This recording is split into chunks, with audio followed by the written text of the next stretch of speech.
हरये परमात्मने प्रणतः क्लेशनाशाय गोविन्दाय नमो नमः। भूर्भुवस्व भागवत नारायणाय नमो नमः। श्रीशुकाय नमो नमः। भूर्भुवस्व बालकृष्णाय नमो नमः। गन्धाकृत पुष्पैः सम्पूज्य आज श्रीमद् भागवत कथा ज्ञान महायज्ञ दूसरा दिवस प्रथम बेला में देव हव्या जी मैथिलानी का आगमन हो चुका है। पोथी पूजन कर रही है और व्यासपीठ पे आसीन हो रही है। अब कुछ ही क्षण में हम उनके मुखारविंद से कथा का रसपान करेंगे। समस्त भक्तगण से आग्रह, हमने कल सभी से अनुनय किया था कि आप सभी आकर के जल्द से जल्द आप पोथी पूजन का दर्शन करें और अपने स्थान पर बैठ करके निरंतर कथा का रसपान करें। भव्या जी मैथिलानी अपने हाथों से पोथी पूजन आदि कर रही है, व्यासपीठ पर आसीन हो रही है। हम अर्पण करके हम सभी आरती करेंगे।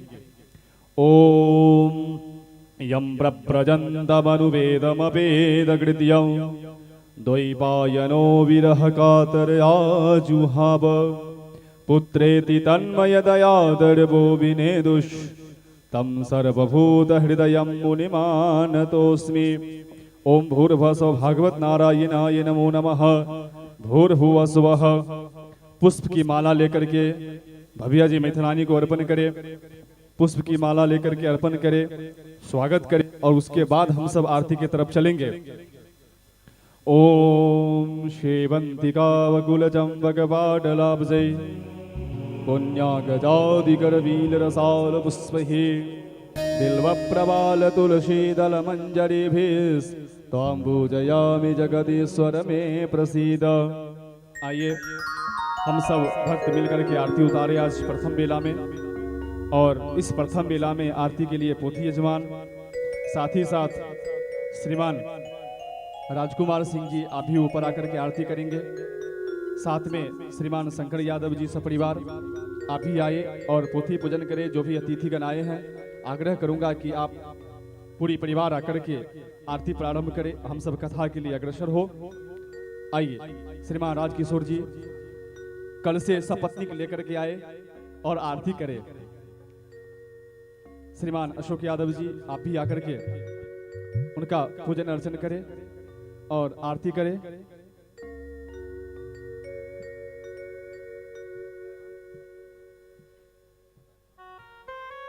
आइए हम सब आरती करें। आप ही आ जाइए, आरती करें हम सब। ज्वाला मालिन्ये नमः रत्नेश्वर्यै नमो नमः। गन्धाक्षत पुष्पैः सम्पूज्य कृष्णाय वासुदेवाय देवकी नंदनाय च नंदगोपकुमाराय गोविंदाय नमो नमः।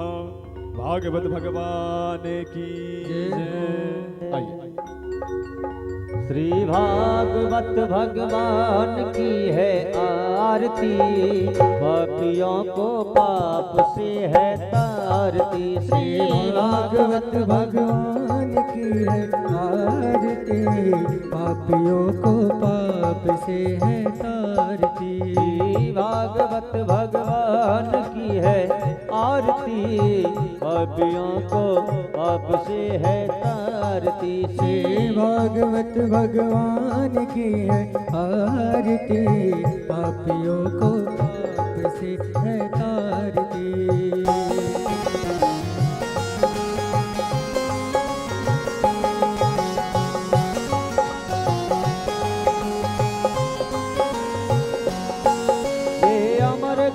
ये मोक्ति पंथ ये पंचम वेद निराला, नव ज्योति जगाने वाला। अमर ग्रंथ ये मोक्ति पंथ ये पंचम वेद निराला, नव ज्योति जगाने वाला। ये अमर ग्रंथ ये मोक्ति पंथ ये पंचम वेद निराला, नव ज्योति जगाने वाला। अमर ग्रंथ ये मोक्ति पंथ ये पंचम वेद निराला, नव ज्योति जगाने वाला। हरे नाम यही हरे धाम यही, हरि नाम यही हरि धाम यही, हरे नाम यही हरे धाम यही, हरि नाम यही हरि धाम यही जग के मंगल की आरती पापियों को पाप से है तारती से भागवत भगवान की है आरती पापियों को पाप से है आरती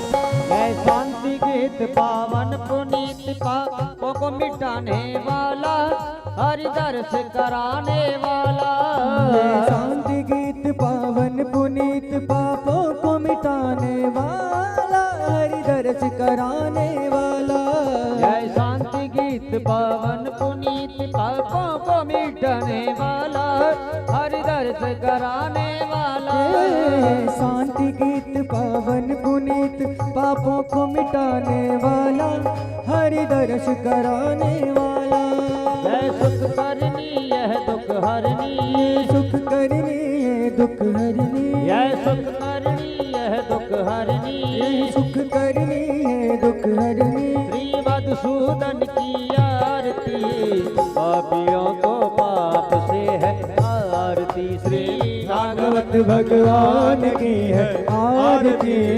पापियों को पाप से है आरती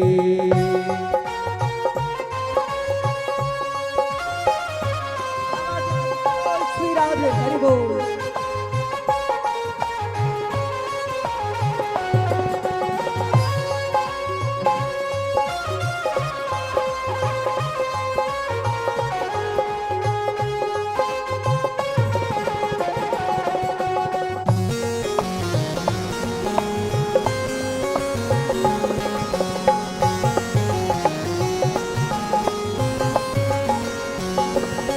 मधुर बोल जगबंद खोल शद मार्ग बताने वाला बिगड़ी को बनाने वाला मधुर बोल जगबंद खोल सन्मार्ग दिखाने वाला बिगड़ी को बनाने वाला यह मधुर बोल जगबंद खोल शद मार्ग बताने वाला बिगड़ी को बनाने वाला मधुर बोल जगबंद को सन्मार्ग दिखाने वाला बिगड़ी को बनाने वाला श्री राम यही घनश्याम यही श्री राम यही घनश्याम यही राजा राम यही घनश्याम यही राजा राम यही घनश्याम यही प्रभु के महिमा की आरती पापियों को पाप से है तारती भागवत भगवान की है आरती पापियों को पाप से है तारती भागवत भगवान की है आरती पापियों को पाप से है तारती श्री भागवत भगवान की है आरती पापियों को पाप से है तारती कर्पूर गौरम करुणावतारम संसार सारम भुजगेंद्र हारम सदा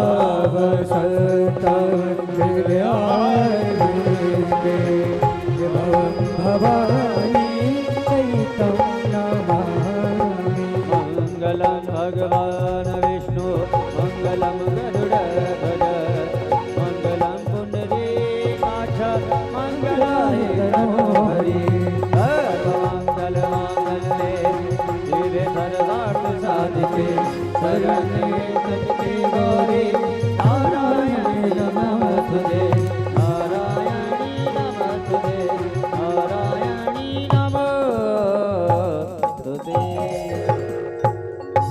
यानि गानि च पापानि जन्मान्तरकृतानि च तानि सर्वाणि नश्यन्तो प्रदक्षिणां पदे पदे पुष्पै देवताय वंदनम सर्वदेवताय वंदनम दशूर्दीक्षोय वंदनम आत्माभिवंदनम परमात्माभिवंदनम गुरोरिवंदनम स्वात्म कल्याणार्थे आत्मा अभिवंदनम। हस्तोम हाथों से आरती दीजिए, स्वयं आरती ले लीजिए। स्वात्म कल्याणार्थे आत्मा अभिवंदनम। दोनों हाथों से आरती लेकर के हाथ धो लीजिए, हाथ में पुष्प ले लीजिए। पुष्पांजलि। ओम विश्वतश्चक्षुरुत विश्वतो मुखो विश्वतो बाहुरुत विश्वतस्वाद संबाहुव्यान्धमति संवदतिर्द्या वा भूमि जनयं देव एकः। नाना सुगंधे पुष्पानि यथा कालोद्भवानि च पुष्पांजलिर्मया दत्तं गृहाण परमेश्वर। पुष्प भागवत जी के चरणों में अर्पण कर दे। मंत्र पुष्पांजलिम समर्पयामि। आवाहनम न जानामि तवार्चनम पूजाम देव न जानामि क्षम्यताम परमेश्वर।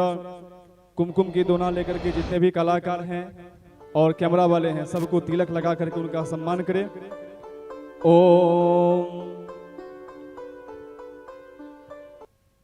भूर्भुवस्वः सर्वेभ्यो देवेभ्यो नमो नमः। क्षमा प्रार्थनाम समर्पयामि। जो भी भक्तगण हैं और खड़े हैं उनसे आग्रह है कि आप अपने अपने स्थान पर बैठ जाइए। और जो भक्तगण अपने घर में बैठ करके देवी भव्या जी मैथिलानी इस यूट्यूब के माध्यम से घर में सुन रहे हैं उनसे आग्रह है कि जल्द से जल्द आप आए। दूर बैठे हैं तो कोई बात नहीं, अनुकूल बन रही है तो आइए, क्योंकि आपका हर एक कदम पदे पदे स्वमेधस्य फलम प्राप्नोति संशयः।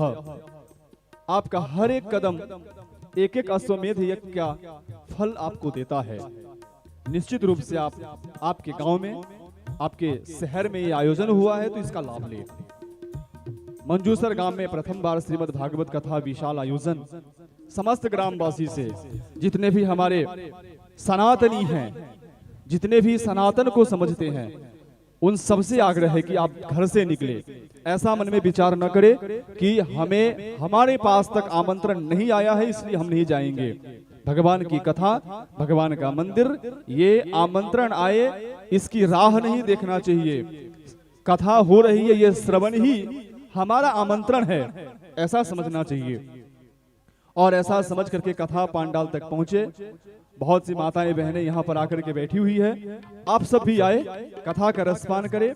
हम विशेष समय नहीं लेंगे, हम सीधे भव्या जी से आग्रह करेंगे कि आज द्वितीय दिवस की कथा आप हमें सभी भक्तों को रसपान कराएं, आय के मार्गदर्शन करें। एक बार जयकारा करते हुए हम कथा से जुड़ते हैं।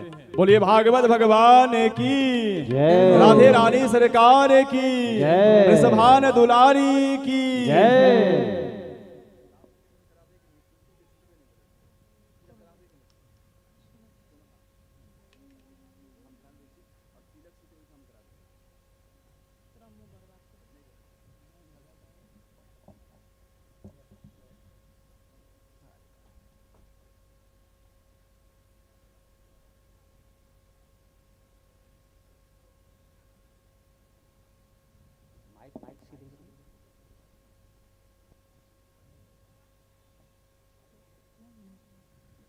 राधे राधे, जय श्री राधे, राधे राधे, जय श्री राधे, राधे राधे,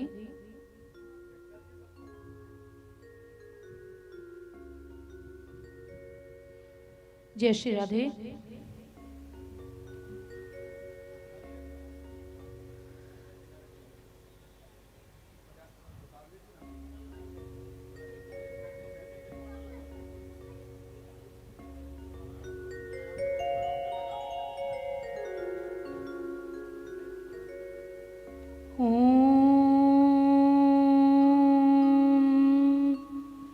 स्वस्ति श्री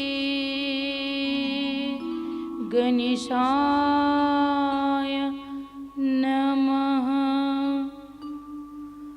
ओम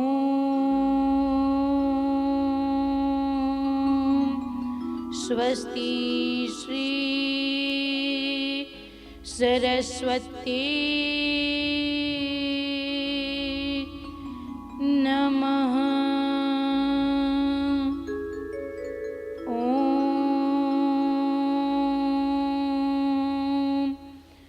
स्वस्ति श्री गुरुचरण कमलेभ्यो नमः। ओम नमो भगवती वासुदेवाय नमः।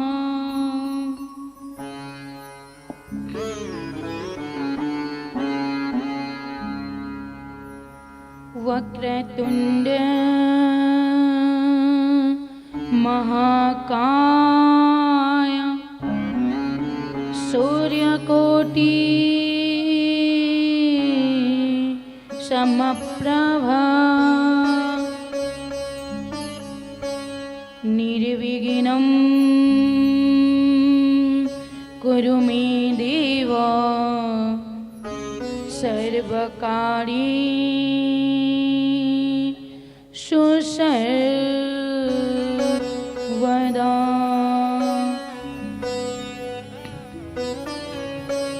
नमस्ते शारदे देवी सरस्वती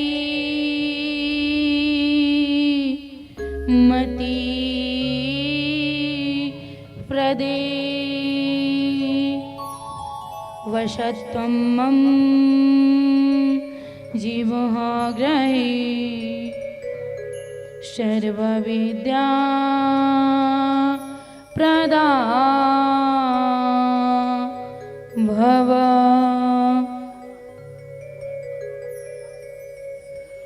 कृष्णं नारायणं वन्दे कृष्णं वन्दे व्रजप्रियम् कृष्णं द्वैपायनं वन्दे कृष्णं वन्दे पृथा श्रुतम्।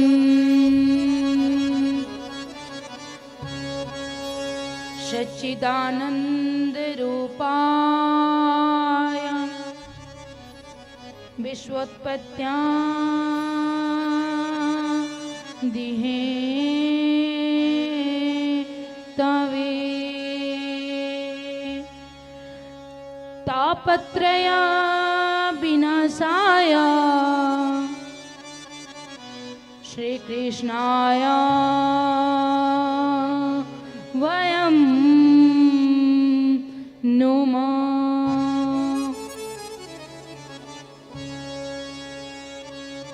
राधे मेरी मातु है।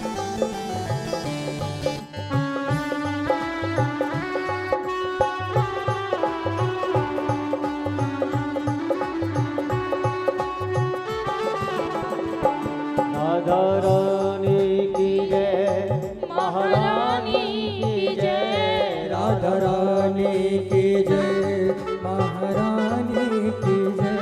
बोलो बरसाने वाली की जय जय जय। बोलो बरसाने वाली की जय जय जय। बोलो बरसाने वाली की जय जय जय। बोलो बरसाने वाली की जय जय जय जय।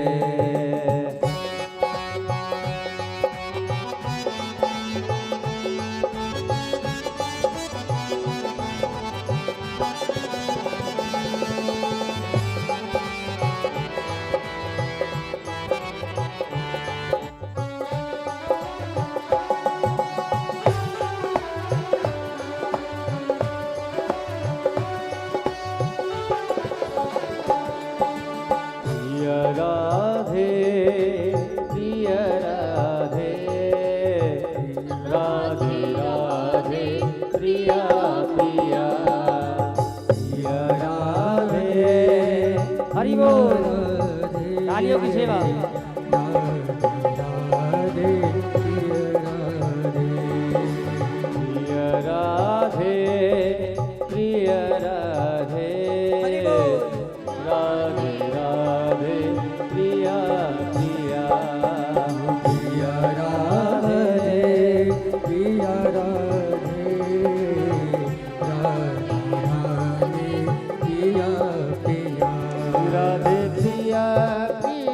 श्याम प्रिया प्रिया राधे प्रिया प्रिया श्याम प्रिया प्रिया राधे प्रिया प्रिया श्याम प्रिया प्रिया राधे प्रिया प्रिया श्याम प्रिया प्रिया राधे प्रिया प्रिया राधे प्रिया प्रिया ओ राधे प्रिया प्रिया राधे प्रिया प्रिया ओ राधे प्रिया आज श्रीमद् भागवत कथा की द्वितीय दिवस कल की कथा में मैंने श्रीमद् भागवत कथा के महात्म की सारांश बताई और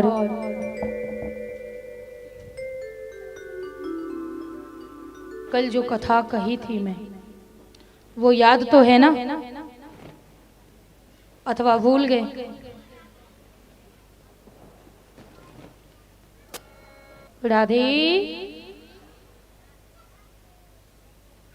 ध्यान को एकाग्र कीजिए। ये जो संकीर्तन होती है ना, क्यों होती है? ताकि यहाँ आने के बाद घर में जो भी काम पड़ा है क्षण भर के लिए भूल जाओ और तन मन समेत यहाँ रहो। अक्सर ये होता है कि तन तो यहाँ है, मन कहीं और उसी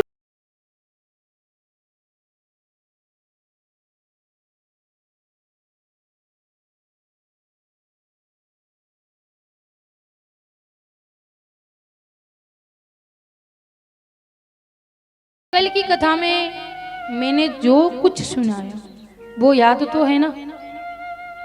है ना याद?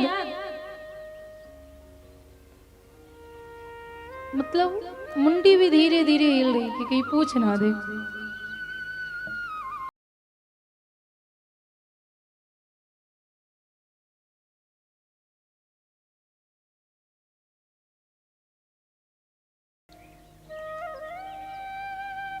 बस इतना याद होगा कि लास्ट में गणेश जी आए थे, बस और कुछ याद ही नहीं।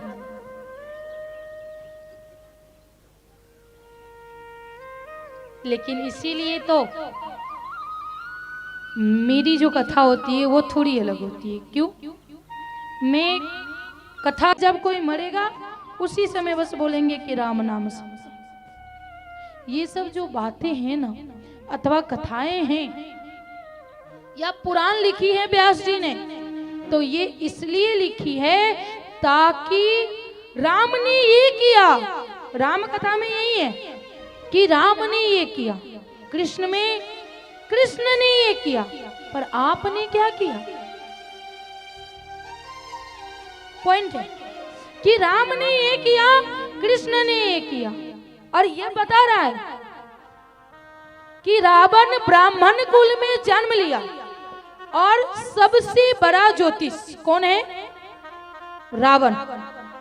आज भी रावण की किताब से ज्योतिष पढ़ाई होती है, जो रावण ने लिखा है। लेकिन रावण की दशा क्या हुई?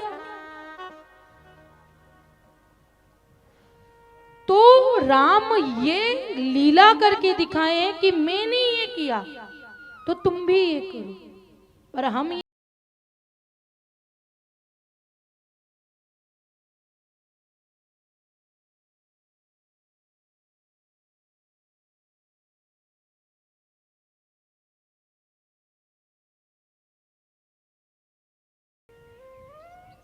के गर्भ से जन्म लिया, लेकिन अपना कार्य ऐसा किए ताकि लोग उन्हें भगवान की तरफ पूजते। रावण ने भी अपनी माँ के गर्भ से जन्म लिया, कोई कहीं से टपक नहीं गया, माँ के गर्भ से ही आए। लेकिन कार्य अपना कर्म इस प्रकार करो जो लोग भगवान की तरफ पूजे। ये कथा तो कहानी होगी, जैसे नानी की कहानी। तो नानी की कहानी कही, रात में नींद आई, सुबह भूल गए। लेकिन जो हम कहते हैं उसे सुनो। 100 बातें में से एक बात अपने जीवन में उतारो। अगर एक बात भी हम जीवन में उतार लेंगे ना तो ये जीवन सार्थक हो जाएगा। कल की कथा में मैंने कलयुग के बारे में कहा कि कलयुग का प्रभाव इस प्रकार है। कलयुग की आगमन की वजह से माता भक्ति और ज्ञान वैराग्य को कष्ट हुआ, पर ये कलयुग कब खत्म होगी, इसका जन्म कब हुआ। कह रहे हैं कि कलयुग का आयु जो है वो तो शुरुआत थी जब माता भक्ति और ज्ञान और वैराग्य की ये स्थिति थी, लेकिन अभी उससे 5000 वर्ष आगे चले आए हम लोग, तो कितनी पाप बढ़ गई।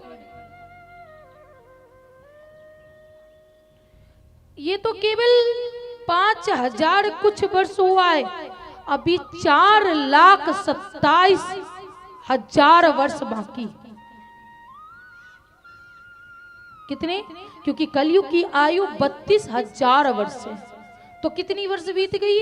केवल 5,000 वर्ष। अभी कितनी हजार वर्ष बाकी है?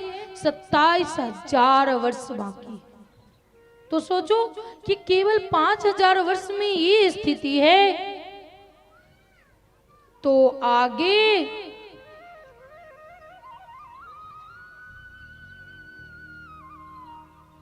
के जो 27,000 वर्ष है वो कैसे व्यतीत होगी, कैसे होगी पता है? अभी तो हम जीव को मार कर खाते हैं, अभी हम जीव को मार कर खाते हैं, और जब समय बीतती जाएगी ना और घोर कलयुग आएगा तो मनुष्य मनुष्य को मार कर खाएगा। क्या करेगा? मनुष्य मनुष्य को मार कर खाएगा। ये समय ज्यादा दूर नहीं है, बहुत समीप है कि जब मनुष्य मनुष्य को मार कर खाएगा। और इस कलयुग में 84 लाख योनि। कितनी लाख? 84 लाख, केवल मनुष्य योनि नहीं, 84 लाख योनि में जन्म लेने के बाद हमें ये मनुष्य योनि मिला। 84 लाख योनि में भटकते भटकते और भटकने के बाद इस मनुष्य योनि में जन्म मिला है, जो हम राम नाम का जप कर सके। बाकी इस 84 लाख में जितनी योनि है वो सब में इतनी क्षमता नहीं कि वो राम का नाम ले सके। पर हम भी उसी जीव में से हैं, उसी 84 लाख में आगे, क्योंकि हमारे पास समय नहीं है। और जब समय नहीं है तो हम नाम नहीं लेते, तो हम वही गाय बैल भैंस बकरे हो गए, ताकि हम नाम नहीं लेते। केवल मनुष्य योनि ऐसा है जिसकी अंदर इतनी क्षमता है कि वो भगवान का नाम ले सके। लेकिन हम मनुष्य योनि में जन्म लेने के बाद भी हम नाम नहीं लेते।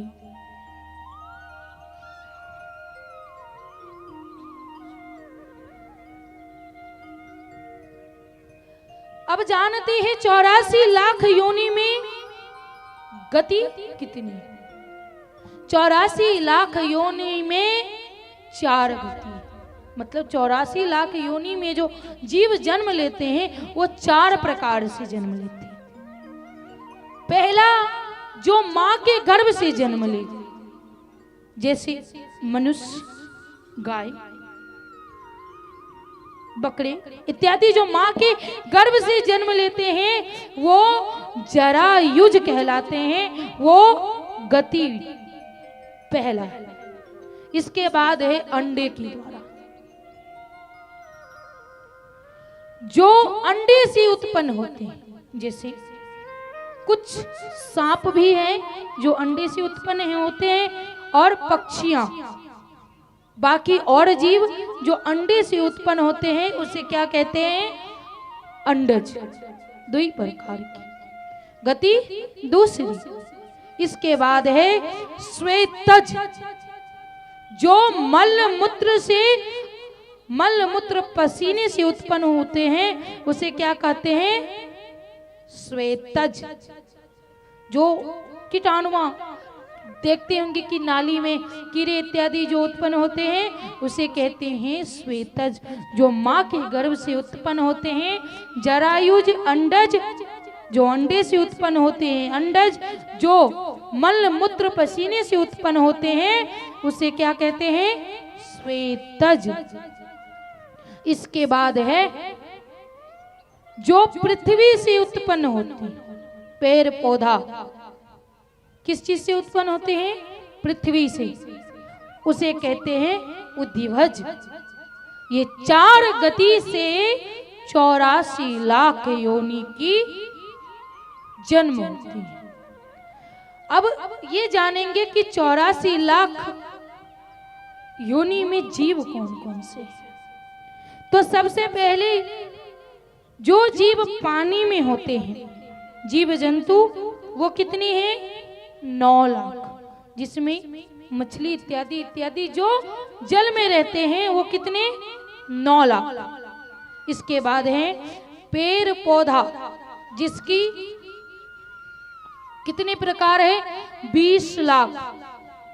जिसमें आम, पीपल, बरगद इत्यादि इत्यादि 20 लाख जोड़िए। 9 लाख, 20 लाख और कीड़े मकोड़े 11 लाख। वो 11 लाख प्रकार की होती। इसके बाद होते हैं 10 लाख पक्षी, तो कितने हुए? इसके बाद 30 लाख पशु, देवता, मनुष्य आदि लगा करके 4 लाख। कुल योनि 84 लाख। और ये 84 लाख हम पेड़ पौधा जीव जंतु सब में जन्म लेने के बाद हमें मनुष्य योनि प्राप्त होती है। और सोचो, मनुष्य योनि इतनी आसान नहीं है। जन्म लेने के लिए पहले उतनी योनि में जन्म लेना पड़ता है, तब ये मनुष्य योनि प्राप्त होती है। और ये मनुष्य योनि यूं ही व्यर्थ जाती है, क्योंकि हम जिस कार्य के लिए जन्म लेते हैं वो कार्य नहीं करते। तो मनुष्य योनि भगवत भजन के लिए कह रहे हैं कि ये नयन जो प्रभु ने दिया है हरि दर्शन के लिए, ये जो जिह्वा है वो हरि नाम के लिए, ये जो हथेली है वो दान करने के लिए, ये जो पग है वो तीर्थ यात्रा जाने के लिए। लेकिन हम करते क्या है? ये नयन से सिनेमा घर में जाकर के अच्छे अच्छे मूवी देखते हैं, इस जिह्वा से अच्छे अच्छे स्वाद का भोजन पाते हैं, और इस हाथ से क्या करते हैं? तालियां तो नहीं बजती है, ना ही दान होती, तो क्या होती? बस मेहंदी लगा के बैठे रहते। ये पग कहाँ जाती? अब कहेंगे कि कहीं नहीं जाती, घर में ही रहती है, टाइम नहीं मिलता कहीं जाने। ये कान जो दिए हैं प्रभु हरि नाम सुनने के लिए, लेकिन इसका उपयोग कहाँ करते हैं? चुगली करने के लिए मुख और चुगली सुनने के लिए कान। और जब ये कान में वो बातें आ जाए उसमें नमक मसाला लगा करके कहीं और तक पहुंचाते। एक बात अगर सीधी सी निकल गई गलती से, अगर वही बात उस आदमी के पास जब जाएगा ना, तब तक में पता नहीं वो बात का कुछ और ही बन जाता है, तब पहुंचता है। लेकिन नहीं, ये जो नयन है हरि दर्शन के लिए, ये मुख जो है हरि नाम के लिए, और ये कान जो है हरि नाम सुनने के लिए, ये हाथ दान करने के लिए, और ये पग तीर्थ यात्रा। लेकिन हमसे होता नहीं। आइए, बहुत सुंदर सी भाव है। हम सब मिलकर गाते हैं, पुनः कथा में प्रवेश करेंगे।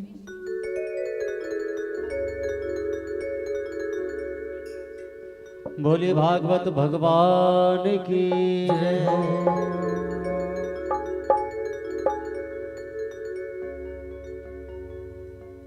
हो जिंदगी के किराए का घर है, एक न एक दिन बदलना पड़ेगा। जिंदगी के किराए का घर है, एक न एक दिन बदलना पड़ेगा।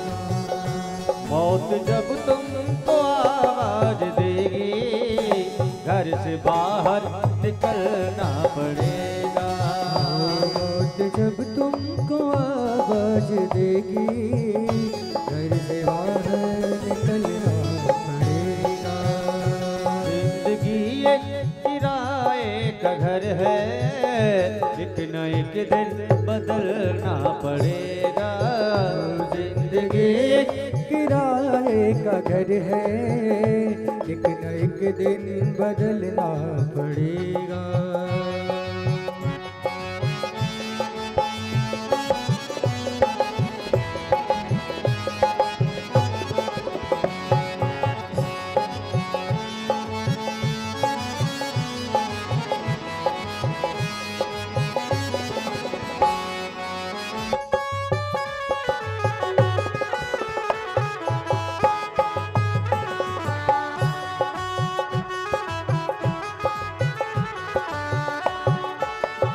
रात के बाद होगा सवेरा, रात के बाद होगा सवेरा। देखना है अगर दिन सुनहरा, रात के बाद होगा सवेरा देखना है अगर दिन सुनहरा। पाँव फूलों पे रखने से पहले, पाँव फूलों पे रखने से पहले, तुझको कांटों पे चलना पड़ेगा। पाँव फूलों में रखने से पहले तुझको कांटों में चलना पड़ेगा।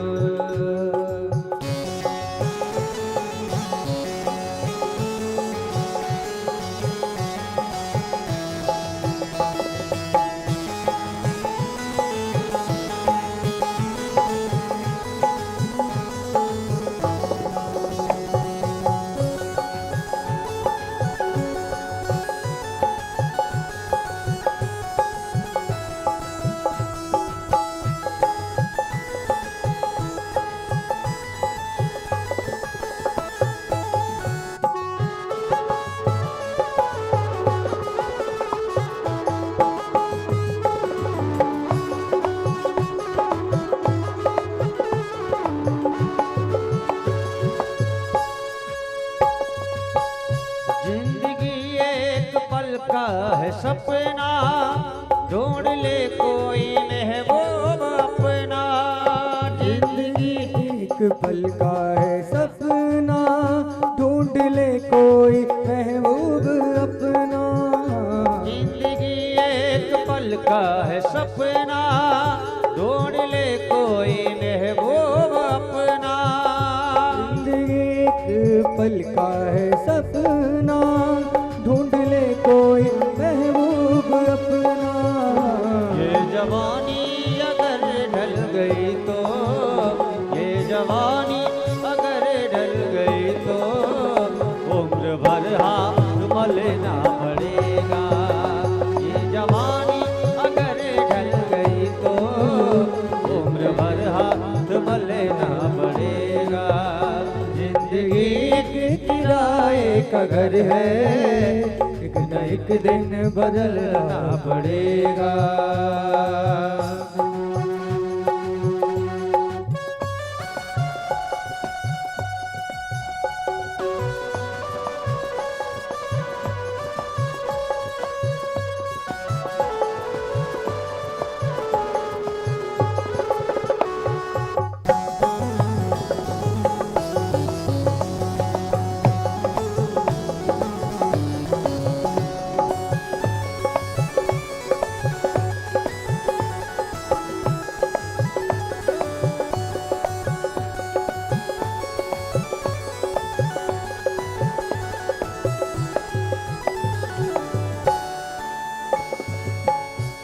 रात के बाद होगा सवेरा, देखना है अगर दिन सुनहरा। रात के बाद होगा सवेरा, देखना है दिन गर सुनहरा। रात के बाद होगा सवेरा, देखना है अगर दिन सुनहरा। रात के बाद होगा सवेरा, देखना है गर जो सुनहरा। पाँव फूलों पे रखने से पहले, पाँव फूलों पे रखने से पहले, तुझको कांटों पे चलना पड़ेगा। पाँव फूलों में रखने से पहले, तुझको कांटों में चलना पड़ेगा। जिंदगी एक किराए का घर है, एक न एक दिन बदलना पड़ेगा। एक किराए का घर है, एक न एक दिन बदलना पड़ेगा। ओ राधे राधे गोविंद गोपाल राधे, राधे राधे गोविंद गोपाल राधे। ओ राधे राधे गोविंद गोविंद राधे, राधे राधे गोविंद गोविंद राधे। ओ राधे राधे गोविंद गोविंद राधे, राधे राधे गोविंद गोविंद राधे। ओ राधे राधे गोविंद गोविंद राधे, राधे राधे गोविंद गोविंद राधे। राधे राधे गोविंद गोविंद राधे, राधे राधे गोविंद गोविंद राधे। ओ राधे राधे गोविंद गोविंद राधे, राधे राधे गोविंद गोविंद राधे। ओ राधे राधे गोविंद गोविंद राधे, राधे राधे गोविंद गोविंद राधे। ओ राधे राधे गोविंद गोविंद राधे। राधे राधे गोविंद गोविंद राधे। राधे राधे गोविंद गोविंद राधे। राधे राधे गोविंद गोपाल राधे। राधे राधे गोविंद गोविंद राधे। राधे राधे गोविंद राधे राधे गोविंद गोविंद राधे। राधे राधे गोविंद गोविंद राधे। प्रेम से बोली राधा रानी सरकार की।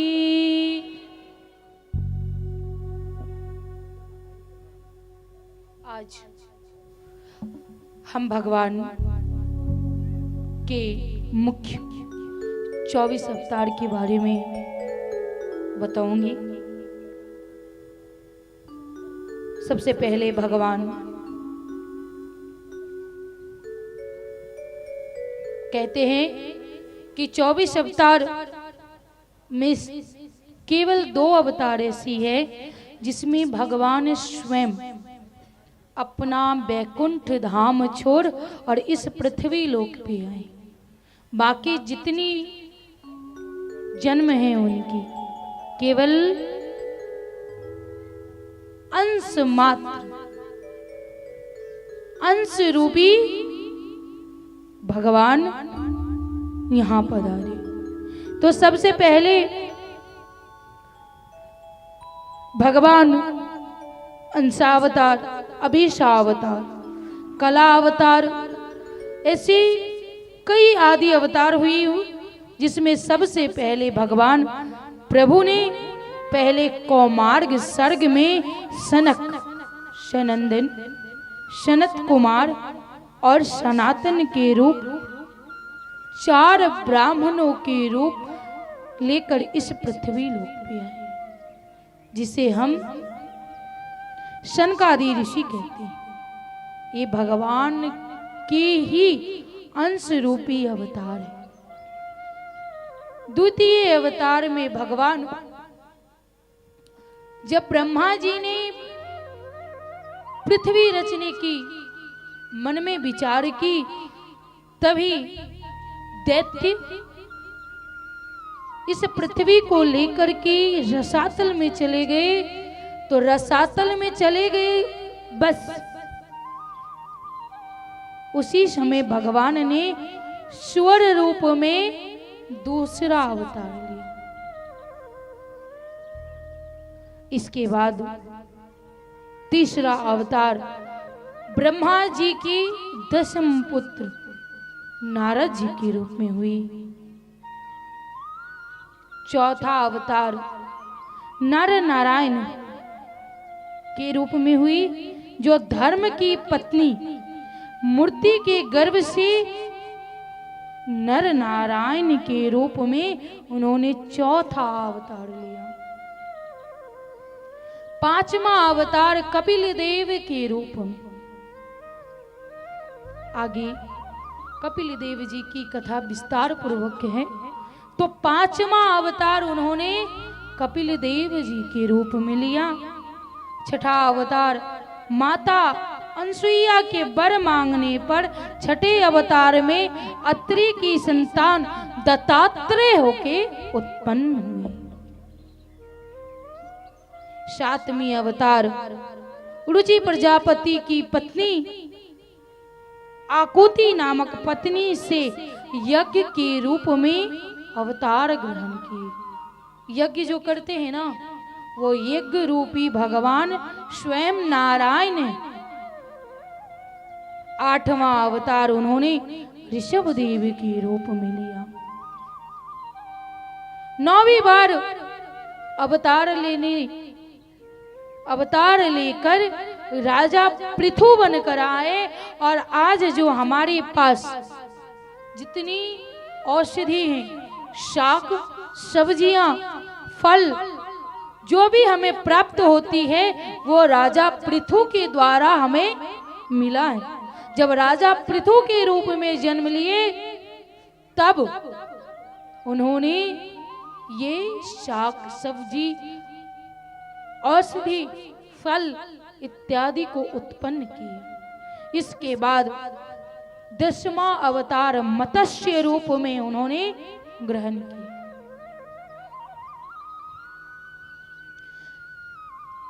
मछली के रूप में आकर के, और राजा का गुमान जो था कि हम बहुत बड़े हैं और हम किसी को शरण दे सकते हैं, जिसके लिए भगवान ने मत्स्य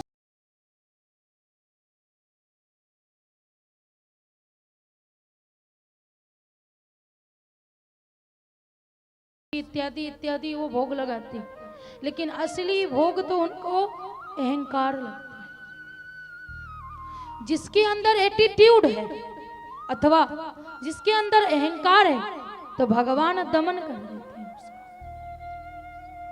सामने रावण को ही देख लीजिए, काल भी क्या बिगाड़ेगा, क्योंकि हम भक्त हैं महाकाल का। और शिव का परम भक्त कौन था? रावण। रावण के जैसा कोई भक्त नहीं हुआ, लेकिन जैसी उसकी दशा हुई ना, वैसी किसी की दशा नहीं। अगर मन में अहंकार आ जाता है ना किसी प्रकार की, तो भगवान उसे भोजन कर लेते। आना ही नहीं चाहिए।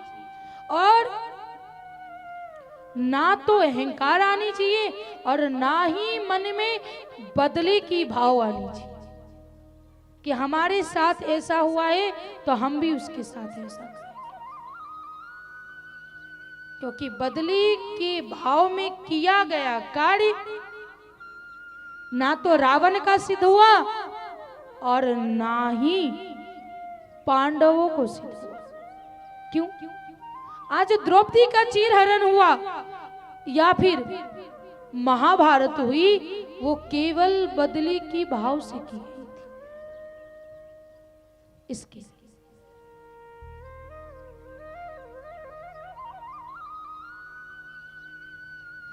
तो भगवान ने मत्स्य रूप धारण, 10वें अवतार भगवान का मत्स्य रूप हुआ। 11वां अवतार भगवान कच्छप रूप में लिए। जब समुद्र मंथन की बात हुई, तो मंदराचल को जैसे ही डाल करके और नाग के द्वारा घुमाना चालू किया, तो मंदराचल समुद्र में जाने लगा।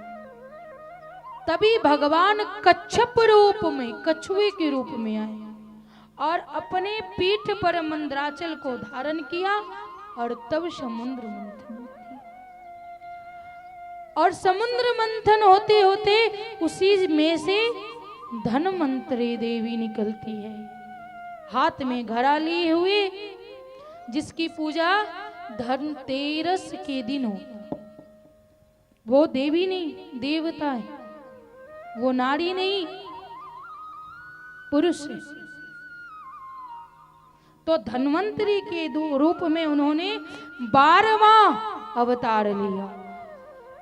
और जब समुद्र मंथन हो रही थी तो समुद्र मंथन में 2 चीज निकली। क्या? पहला तो मदिरा, और दूसरा, वैसे तो बहुत निकला लेकिन प्रकाश अभी डाल रहे हैं, मदिरा और अमृत।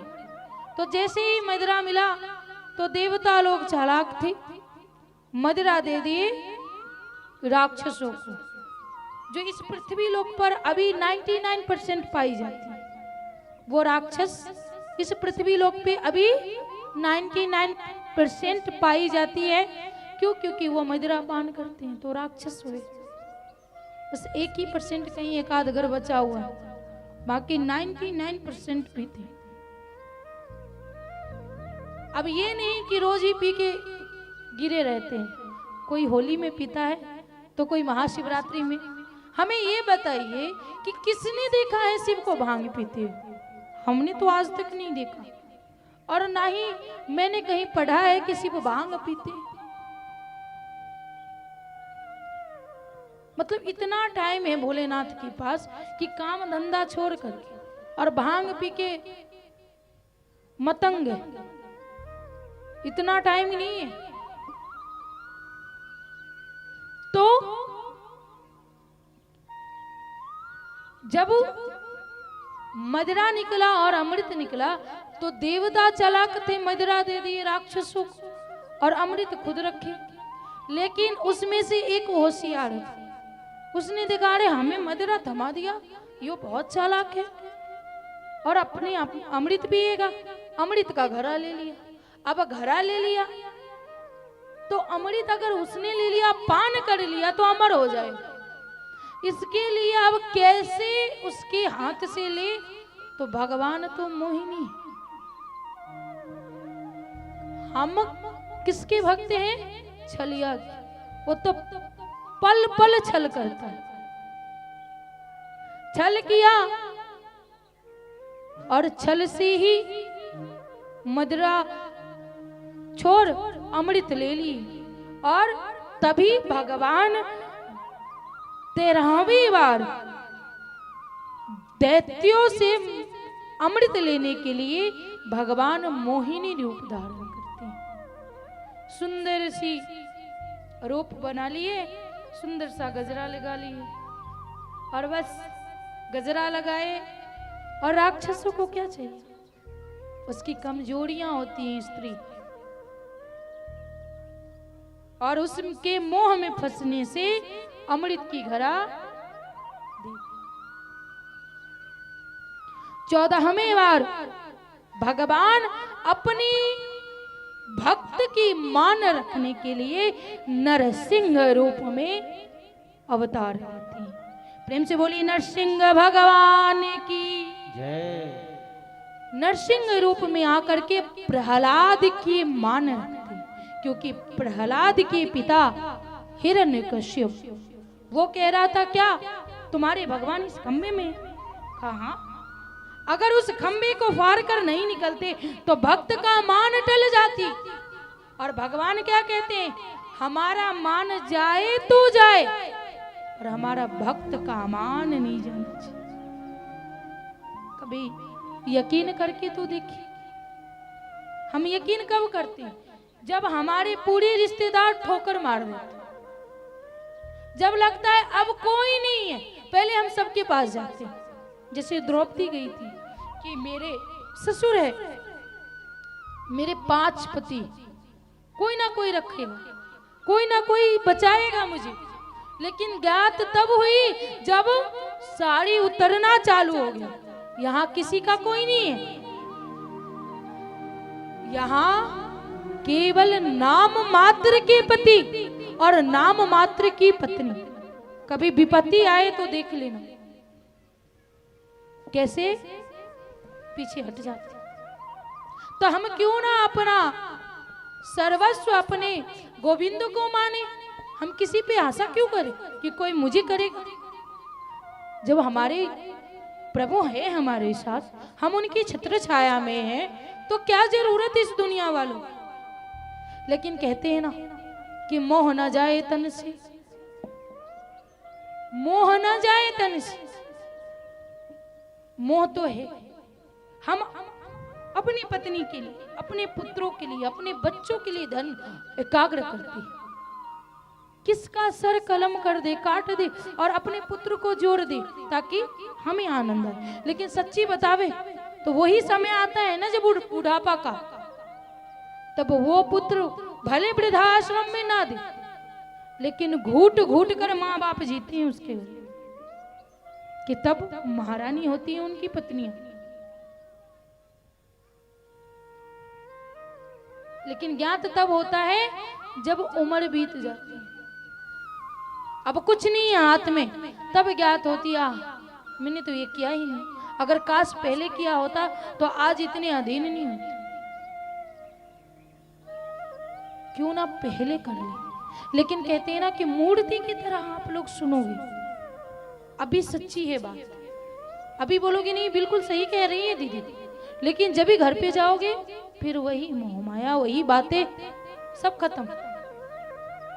मैं ये नहीं कहती कि आप जन्म ना दो बच्चों को, आप पालो नहीं, आप ब्याह मत करो, सब करवाओ, क्योंकि ये सृष्टि का नियम है।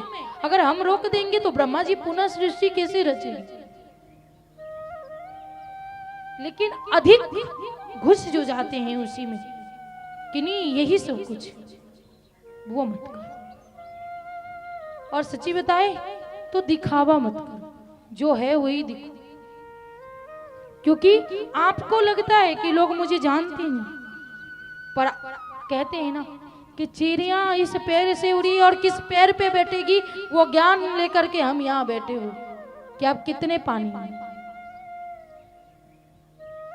इसलिए कम तो भगवान अपने भक्त को हमेशा रखती। इसलिए मैं तो यही कहूंगी कि दुनिया वालों पे मत मरो, अपने प्रभु पर आशा रखो, और ये आशा निश्चित सफल होती। 14वें बार में नरसिंह रूप अवतार करके उन्होंने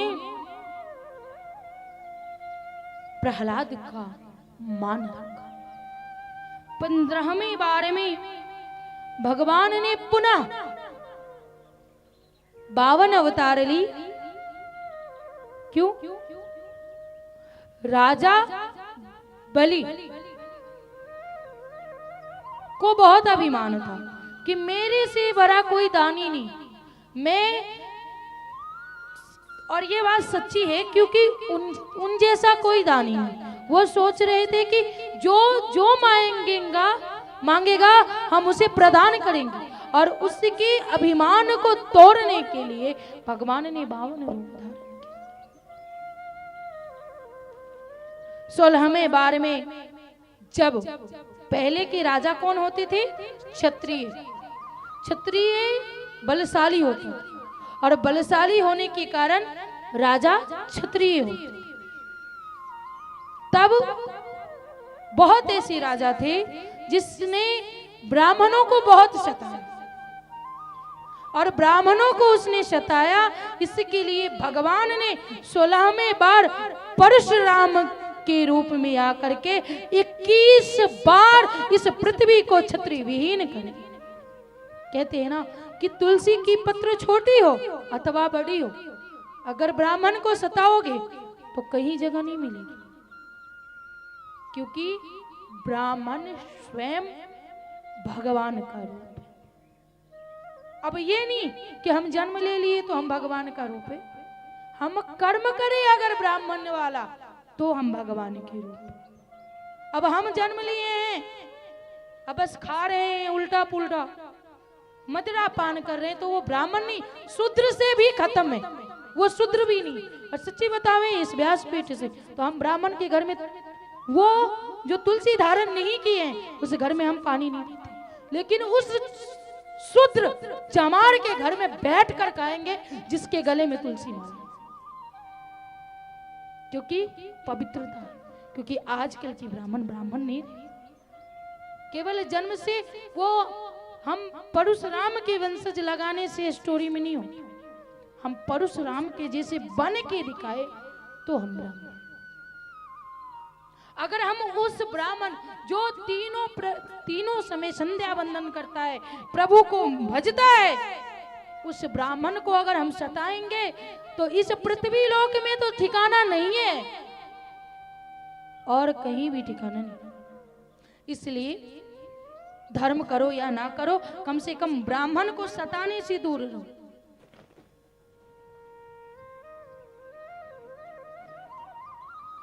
भगवान ने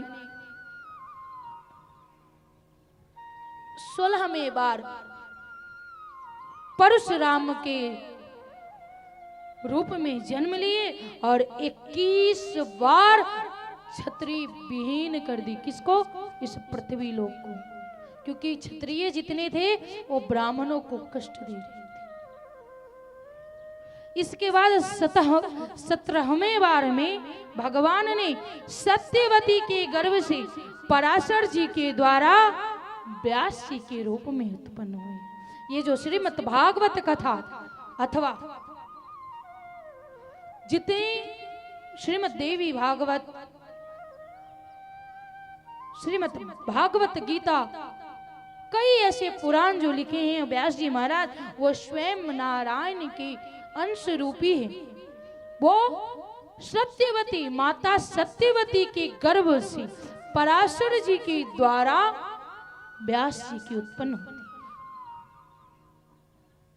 इसके बाद 18वें बार में भगवान त्रेता युग में राजा दशरथ के पुत्र राम के रूप में स्वयं वैकुंठ छोड़कर इस पृथ्वी लोक अयोध्या धाम को आते हैं।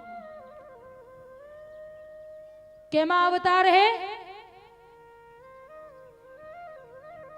रामावतार कितना अवतार है? बस यही बता रहे थे, भूल गए।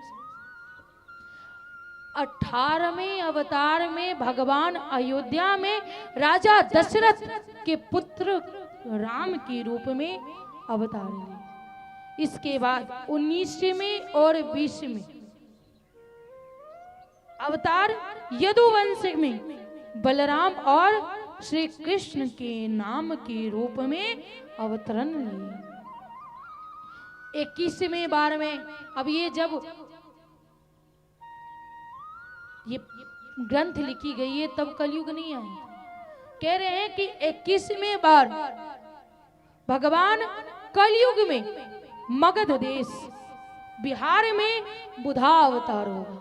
ये जब ग्रंथ लिखी गई थी, श्रीमद् भागवत महापुराण जब लिखी गई थी, तब बुद्ध भगवान का अवतार नहीं हुआ था। तब कह रहे हैं कि कलयुग के आ जाने पर बुधा अवतार मगध देश बिहार में होगी, जो कि हो गया। इसके बाद कह रहे हैं 22वां अवतार जो है बहुत पीछे चल के, जब घोर कलयुग आ जाएगी, मनुष्य को खाएगा, तब जब राजा प्रायः लुटेरे हो जाएंगे। लुटेरे कैसे हो जाएंगे? वोट मांगेंगे, हम आपको ये देंगे, और देने के बदले बस गायब।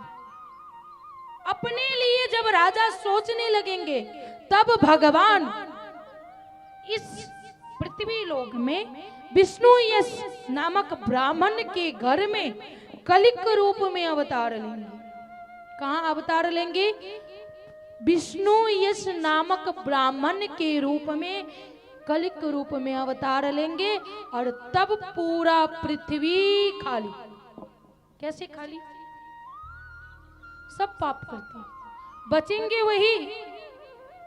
जब भगवान परशुराम के रूप में आए तो 21 बार क्षत्रिय विहीन किए ना, पृथ्वी से क्षत्रिय को मार कर हटा दिया, लेकिन उसमें भी क्षत्रिय जिंदा थे, तभी तो आज क्षत्रिय हैं, है ना क्षत्रिय। कौन से क्षत्रिय बच गए? जो भगवान के भक्त थे।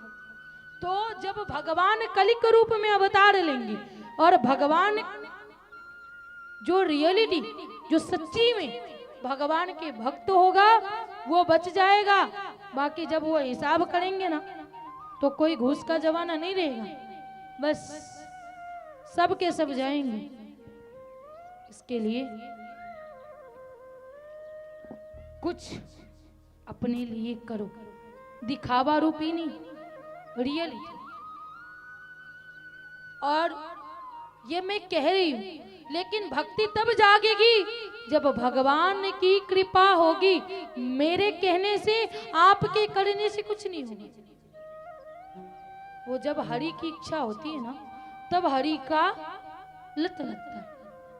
हम भगवान को चयन नहीं करते, भगवान मुझे चयन करते। नहीं तो यूं ही भटकेंगे कि जब जरूरत पड़ेगी तो शिवालय में लोटा लेके जाएंगे, क्योंकि वो कहते हैं ना, क्या नाम है उनका, प्रदीप मिश्रा जी। प्रदीप मिश्रा जी कहते हैं कि ये पाना है तो मूंग की दाल चढ़ा दो, ये करना है तो इनकी परिवार है उस पे जल चढ़ा दो, उसमें से जल लेके आओ, घर में पान कर लो, सारी दरिद्रता दूर हो जाएगी। और जो हमने पाप किया है वो दरिद्रता कहाँ पाप खत्म कर देगी? ऐसा कहीं नहीं। जो हमने कर्म किया है वो हमें भोगना है, और इसी युग में भोगना है। अब दोबारा युग नहीं आएंगे, इसी युग में और इसी जन्म में भोगना है। चाहे आप मंदिर चले जाओ, चाहे, हाँ, जैसे हमें शुगर की बीमारी हो जाए, शुगर की बीमारी हो जाए हमें, तो हम खत्म नहीं कर सकते, उसे दवाई से कम कर सकते। उसी प्रकार अगर हमें किसी प्रकार की हमने पाप की है तो हम पूजा पाठ धर्म दान पुण्य करके हम उसे कम कर सकते हैं, ना कि उसे हटा सकते हैं। वो हमने जो किया है वो हमें भोगना ही है। कहेंगे कैसे? कल ही बताया था ना, गंगा स्नान करने से पाप नहीं धुलती। तब आप लोग ऐसा नहीं कि गंगा स्नान ही करने मत जाओ। इसलिए मैं कहती हूँ, क्योंकि गंगा पुत्र भीष्म गलती से, पहले जन्म जब उनका था तो वो राजा के पुत्र थे, घोड़े पे सवार होके कहीं जा रहे थे, उनके पग में सांप ने लपेटा और जोर से पैर झटका, तब बबूर के पैर पे जाकर के वो सांप लटक गया, और वो सांप को कांटा जितना चुभा और जितनी रक्त बहा और जितनी दिन तक उस कांटे पर सांप जिंदा रहा, उतने ही दिन गंगा माँ के पुत्र, जो माँ अपने गर्भ से जन्म दिया, अपने कोख में रख कर जन्म दिया, उस पुत्र को उसी बाण की शैया पर सोना पड़ा। उतना ही रक्त गिरा जितना उस सांप को गिरा था, उतना ही दिन सोना पड़ा जितना दिन वो जीवित था। और पता है, भीष्म को इच्छा मृत्यु की वरदान थी, वो चाहता तो मर जाता, लेकिन नहीं। जो गलती में हो, जान से हो अनजान से हो, जो भी पाप कर्म हम किए हैं, लाख कर ले, लेकिन हमें भुगतना ही पड़ेगा। इसका एक ही उपाय है कि हम सतर्क होकर चलें। जब माता गंगा के पुत्र को बख्शा नहीं तो हम कौन से खेत की मूली, हमें कौन छोड़ेगा? लेकिन हम तो कहते हैं, पहली बात तो ये कहते हैं, अनजान सुनजान महाकल्याण। अनजान से आम जान कर थोड़ी की, लेकिन ये भी नहीं होगी। और हमने गंगा स्नान कर लिया तो वो पाप धुल गए। एक दिन हम दान करते हैं तो 100 बार फोटो खींचते हैं। अरे ये सच्ची बताते हैं, वृंदावन में कई ऐसी आश्रम में जहाँ एक पंखा दान करते हैं। अभी एक घर में पंखा लाओ, 2-3 साल में किरकिर किरकिर किरकिर किरकिर गया, लेकिन अगले 7 पुस्ता आगे जो मर गए उसका नाम, और आगे जो 7 पुस्ता आएंगे उसका नाम एंट्री करवा देते। करवाओ, मैं ऐसा नहीं कहती कि मत करो। अगर हम पोस्ट नहीं करेंगे, हम दिखाएंगे नहीं, तो फिर लोग के मन में उत्साह कैसे आएगा? वो भी करेंगे, लेकिन इतना भी ज्यादा नहीं। करो, मैं ये नहीं कहती सब करो, सब दिखाओ, लेकिन ज्यादा नहीं। तो हम जो पाप कर्म करेंगे वो हमें यहाँ भोगना पड़ेगा। अगर गलती से भी चींटी मर जाती है ना तो वो भी पाप लगता है। इसके लिए ये सब ध्यान रखती हुई कह रहे हैं कि हरि व्यापक सर्वत्र समाना, प्रेम ते प्रकट होई में जाना। प्रहलाद जी की निष्ठा जिससे भगवान खंभे से प्रकट हो गए। प्रहलाद की निष्ठा थी तो खंभे से प्रकट हो गए भगवान। अगर प्रेम है कि प्रभु यहाँ है तो है। भगवान को किसने देखा? हमने तो नहीं देखा है, हमने तो माँ बाप को देखा। क्योंकि ये जो मूर्ति है मेरे सामने राधा वल्लभ जी की, ये मूर्ति किसकी है? अष्ट धातु की। इसकी प्रतिमा बनाई गई जिसमें राधा और कृष्ण दिख रहे, ये लड्डू गोपाल दिख रहे, लेकिन हमारे मन में श्रद्धा है तब दिख रहे, अगर नहीं है तो नहीं दिखेगी। लेकिन सबसे पहले कह रहे हैं कि अगर मन में प्रेम है प्रभु के प्रति तो भगवान कहीं भी प्रकट हो जाएंगे। तुम्हारा प्रेम अगर कहीं भी है तो परमात्मा वहीं प्रकट हो जाते। इसके लिए प्रेम होना चाहिए। नामदेव को प्रेम था। नामदेव के बारे में जानते हैं? नामदेव को ऐसा प्रेम कि हर जीव में प्रभु थे।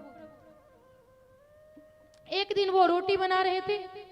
अब पहले के जैसे तो किचन नहीं होता कि घर अंदर है, बाहर दरवाजा लगा हुआ है तो कुत्ता कैसे आएगा। अब ऐसे ही आंगन में रोटी बना रहे थे नामदेव जी, कुत्ता आया और रोटी लेके चला गया। अब नामदेव जी घी की कटोरी लेके दौड़ रहे कि ऐसे कैसे सूखे रोटी खाएंगे आप, गले में अटक जाएगी, जरा घी लगा लो तब खाना। कुत्ता भाग रहा है और नामदेव जी घी की कटोरी लेके भाग रहे। और आज का युग ऐसा है कि अगर आदमी बैठ जाए जीमने को, रोटी खाने को, तो दूसरा आदमी मुंह से छीन ले। और हम सबसे बड़ी धनवान है। अरे दिखाने के लिए क्या धनवान है? कौन सा धनवान है? धन ज्यादा होना धनवान नहीं दिखाता। धन अत्यधिक है आपके पास, वो धनवान का प्रतीक नहीं है। ना रहते हुए भी अगर आप दान कर रहे हैं, किसी को सेवा कर रहे हैं या किसी के कष्ट में खड़े हो रहे हैं, वो बड़ी बात है। नामदेव जी खुद भूखे रह जाते थे, लेकिन अगर कोई आ जाता था तो उसे जिमा देते कि प्रभु आप खा लो, आप जीम लो, आप भोग लगा लो। लेकिन आजकल अपनी व्यवस्था सक्सेस होनी चाहिए, दूसरे जाए जैसी, और लोग को दिखाएंगे ऐसे कि हमसे बड़ा कोई दानी नहीं, हम सबसे बड़ी दानी। पर आप किसको दिखा रहे? हमें, अपने आप को या बिहारी जी को? ये तो सब देख रहे हैं। तो नामदेव जी के मन में ऐसा था कि जितने पशु पक्षी है सब में भगवान है। वो बिहारी जी को कटोरी में भोग नहीं लगाते थे 56 प्रकार के, या उनको घर में नहीं रखे थे।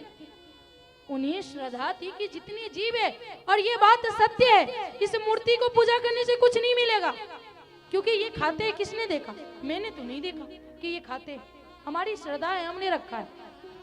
लेकिन आत्मा में परमात्मा का वास, आत्मा में परमात्मा का वास। और हम आत्मा में ऐसी कटु बोली बोलते कि सामने वाला आदमी दुखी हो गया बेचारा, घर में जाके रो रहा, और इधर हम अगरबत्ती डुला रहे 56 प्रकार, आओ जी, जीमो जी, खाओ जी, हम माखन मिश्री खाओ। और 10 आदमी को बुला ले, क्या बताए?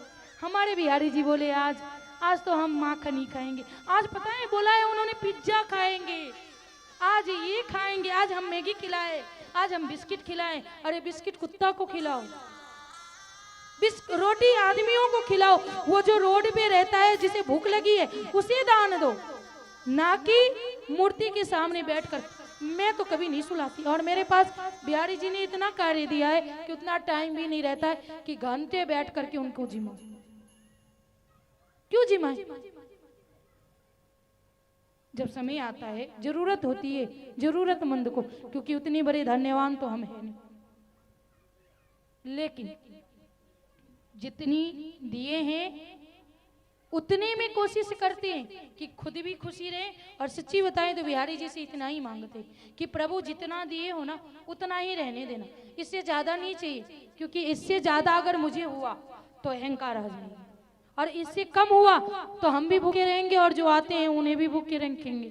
तो इतना है मेरे पास कि जो आते हैं उन्हें भी जिमा देते, उनको भी मदद कर देते और हम भी खुशी से रहते। इसलिए नामदेव जी के जैसे बनो कि खुद भूखा रह जाओ, लेकिन सामने कोई भूखा है ना तो बिठा करके अच्छे से जिमा दो। किसी से पूछो कि वो भूखे तो नहीं है, दवाई की जरूरत तो नहीं है।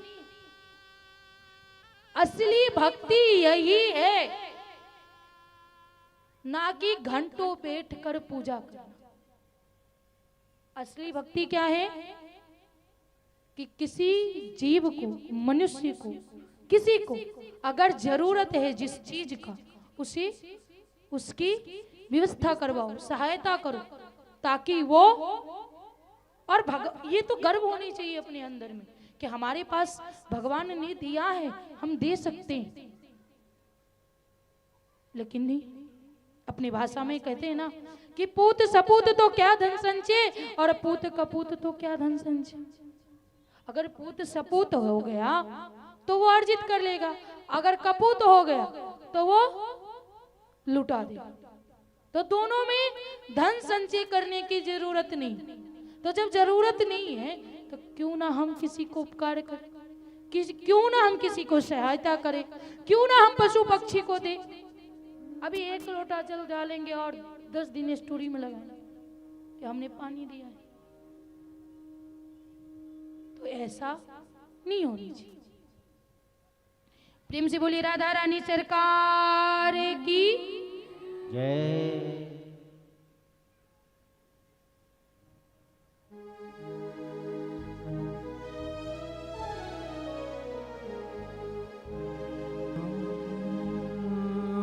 के हो न काम आई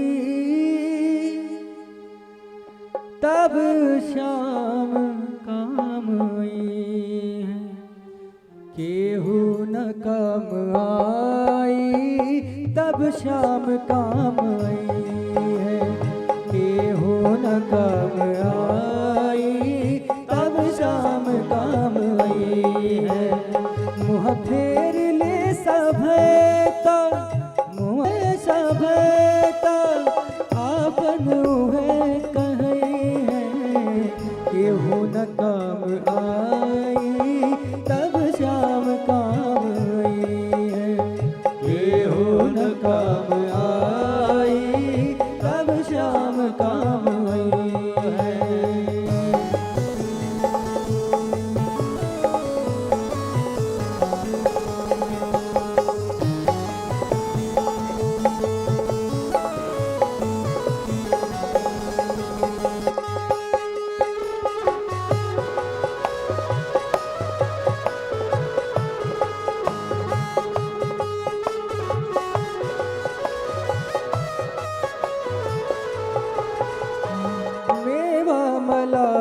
छोड़ के विदुर के साथ खैले, मेवा मलाई छोड़ के विदुर के साथ खैले, हवे भाव के भिखारी शिवरी के बेर खैले, हवे भाव के भिखारी शिवरी के बेर खैले। उनके भरोसा कारा, उनके भरोसा कारा बिगड़ल है बने हैं, केहू न काम आई तब श्याम काम आई है, केहू न काम आई तब श्याम काम आई है।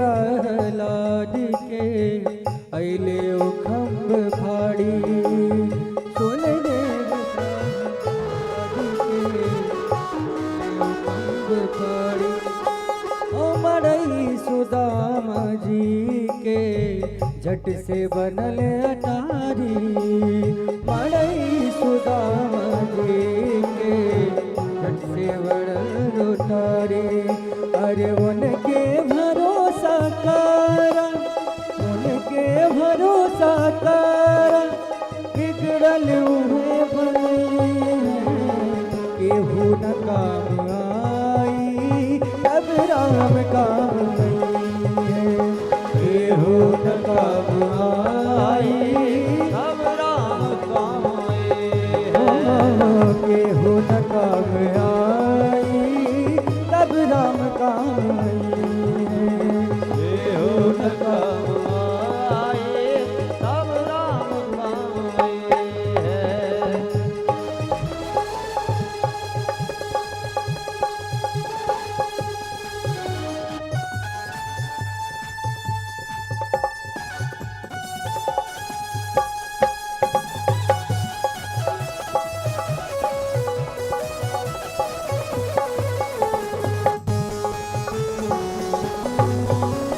हरि बोल श्री राधे हरि बोल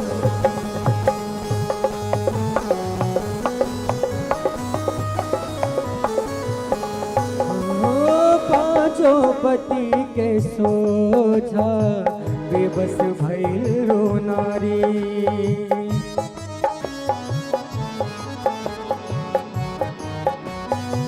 मेरे श्याम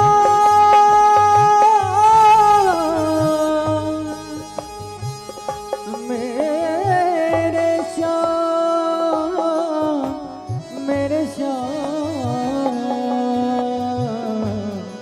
मेरे श्याम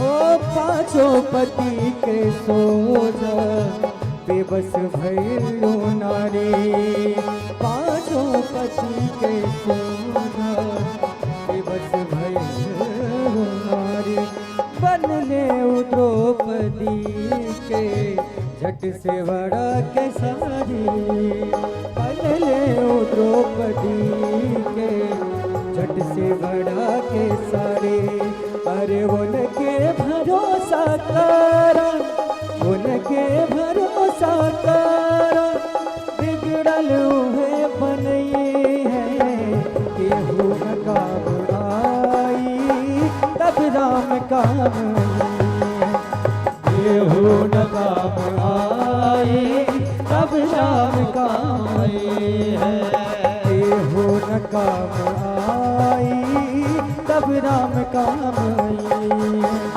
केहू न काम आए अब राम काम आए मेरे श्याम मेरे श्याम अब श्याम काम मेरे श्याम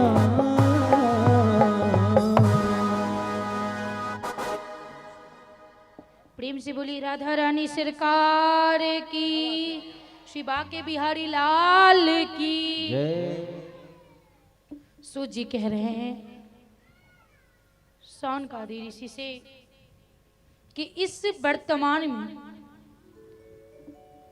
वर्तमान के जब चौथा युग चल रहा था उस समय द्वापर में महर्षि पराशर जी के द्वारा वसु कन्या सत्यवती के गर्भ से भगवान की कला अवतार योगीराज व्यास जी का जन्म हुआ। व्यास जी एक दिन सूर्योदय के समय सरस्वती नदी के पवित्र जल में स्नान कर एकांत में पवित्र स्थान पर बैठे हुए थे। महर्षि एकांत देख जब बैठे हुए थे तो उनकी विचार हुई।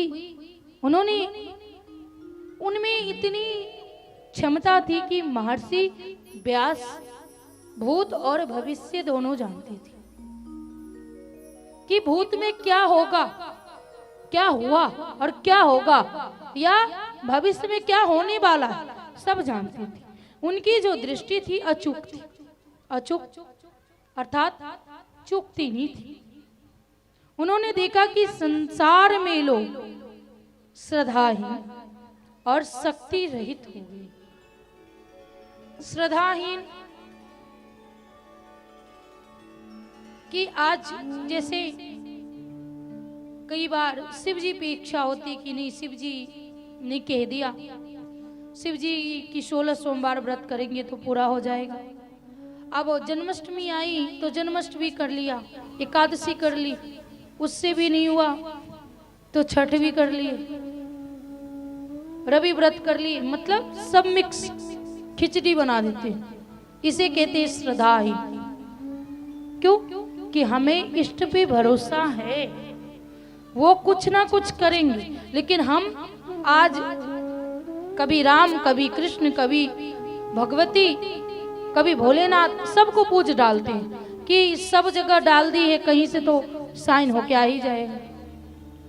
तो उसे ही कहते हैं श्रद्धा ही, कि अपने ही इष्ट पर श्रद्धा नहीं है, विश्वास नहीं है।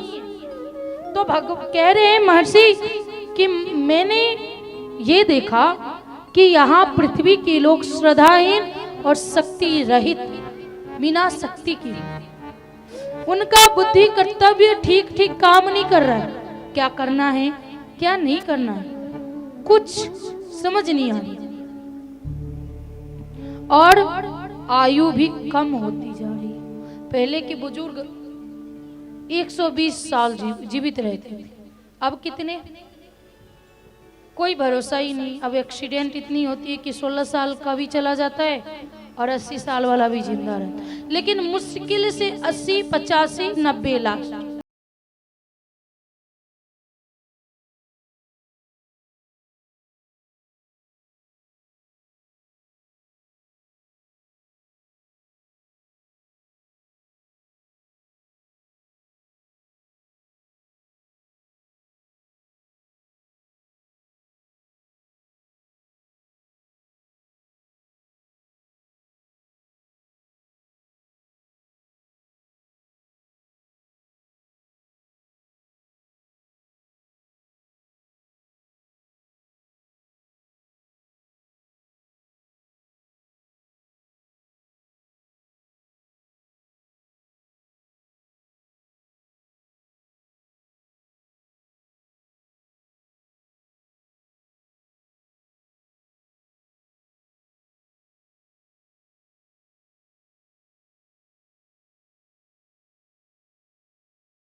वो कहीं की भी, वो जाएगी कथा सुनने, लेकिन एक बार घर की बात कर ही लेगी कि उनको हम छोड़ के आए, चाय बना के दे दी, बहुत गुस्सा करेंगे, ये होगा, सारी बात यही आके बोलेगी।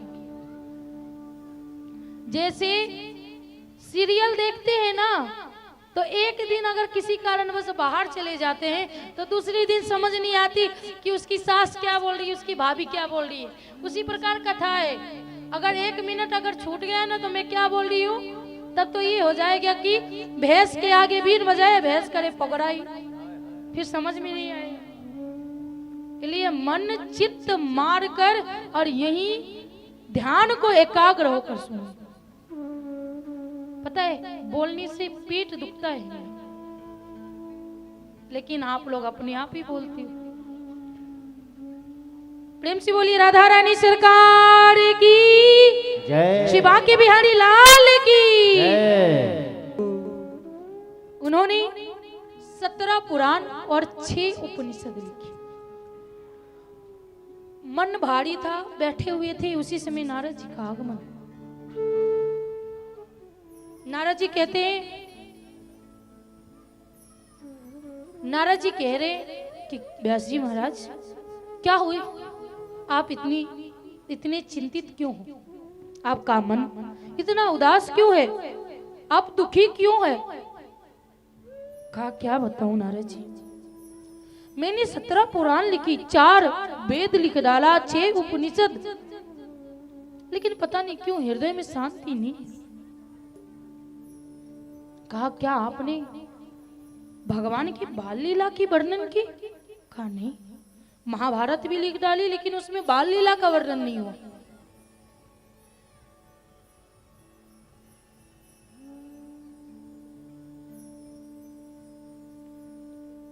श्री राधे, अब लग रहा है कि कल से कथा में ना 5 मिनट टाइम देनी पड़ेगी, रुक रुक के, क्योंकि वो लोग बात कर लेंगे फिर मैं कथा करूंगी। श्री राधे, जय जय श्री राधे श्याम। तो कहा नहीं, हमने तो बाल लीला की वर्णन की ही नहीं। तभी नारद जी कहते हैं कि उस समय की बात है जब मेरे पिता ब्रह्मा जी को स्वयं नारायण ने 4 श्लोक में श्रीमद् भागवत दिया। आज 4 श्लोक में मेरे पिता ने मुझे दिया, वही 4 श्लोक में आपको दे रहा हूं। 4 श्लोक दिए और कह रहे नारद जी कि भगवता प्रोक्तम, भगवान ने जो कहा वही आज मैं आपको सुना रहा हूं। भगवान ने मेरे पिताश्री ब्रह्मा जी को बताया और मैं आपको चतुर्श्लोकी भागवत सुना रहा हूं।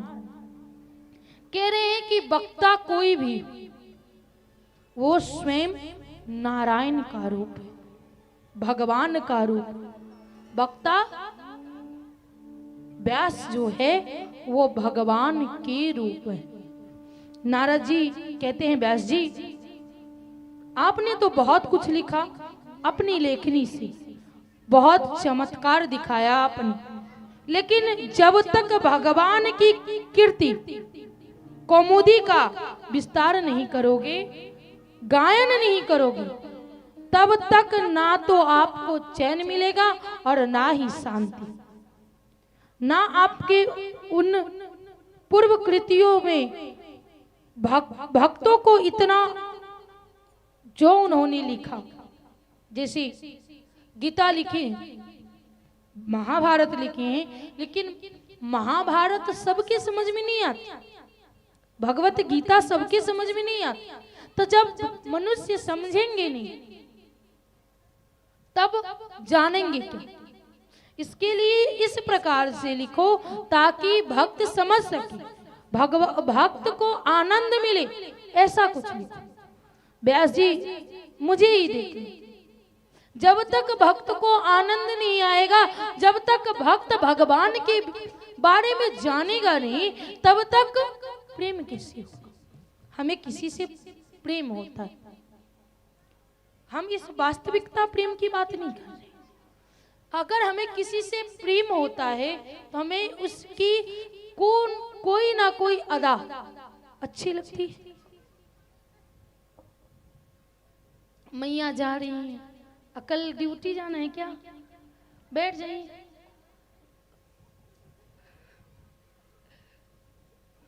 हमें लगा कि कथा सुनने में मन नहीं लगा, जा रही है। तो जब तक हम उनके बारे में जानते नहीं, समझते नहीं, तब तक हमें प्यार नहीं होता। जिस दिन समझ गए और अभी इसी समय का प्रेम मानते हैं कि जान गया अरे इनका पगार 1 लाख है, तो उनसे प्यार नहीं, उनके पगार से प्यार हो जाता है। अरे 1 लाख पगार है, ऐसे रहेंगे।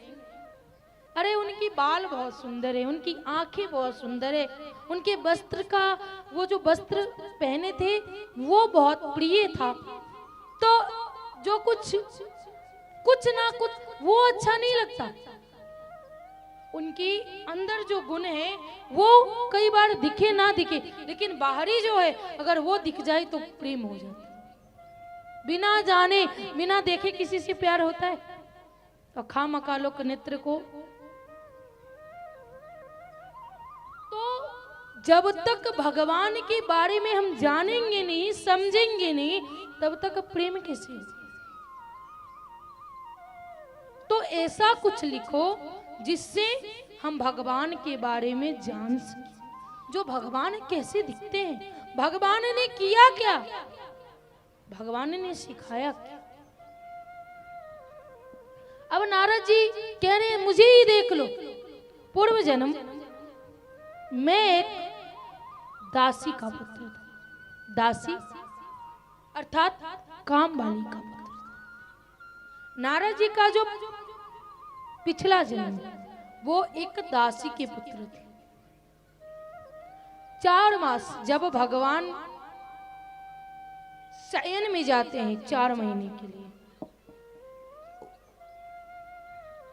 उस 4 महीने में जितने संत समाज है वो चौमासा करने के लिए किसी ना किसी तीर्थ अथवा किसी जंगल में चले जाते हैं ताकि शांति मिल सके, और वहां जाकर के वो भगवत संकीर्तन भगवत गान करते हैं। तो उस समय की बात है जब नारद जी अपने पिछले जन्म में दासी के पुत्र थे, तब वहां कुछ संत आए चौमासा करने,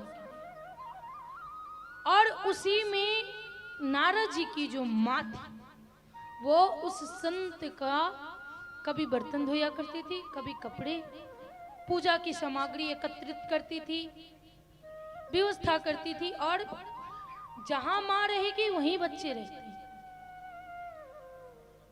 तो वो माँ के साथ साथ वो बालक पीछे पीछे पीछे पीछे पीछे पीछे। अब माँ कई बार काम कर रही थी तो बिठा देती थी कहाँ, उन संतों के साथ। अब संत कीर्तन करते थे, जैसे कीर्तन करते थे एक दिन समझ में नहीं आया, दूसरे दिन नहीं आया, धीरे धीरे उस बालक को समझ में आने लगा, बालक भी उसी साथ कीर्तन करने लगा।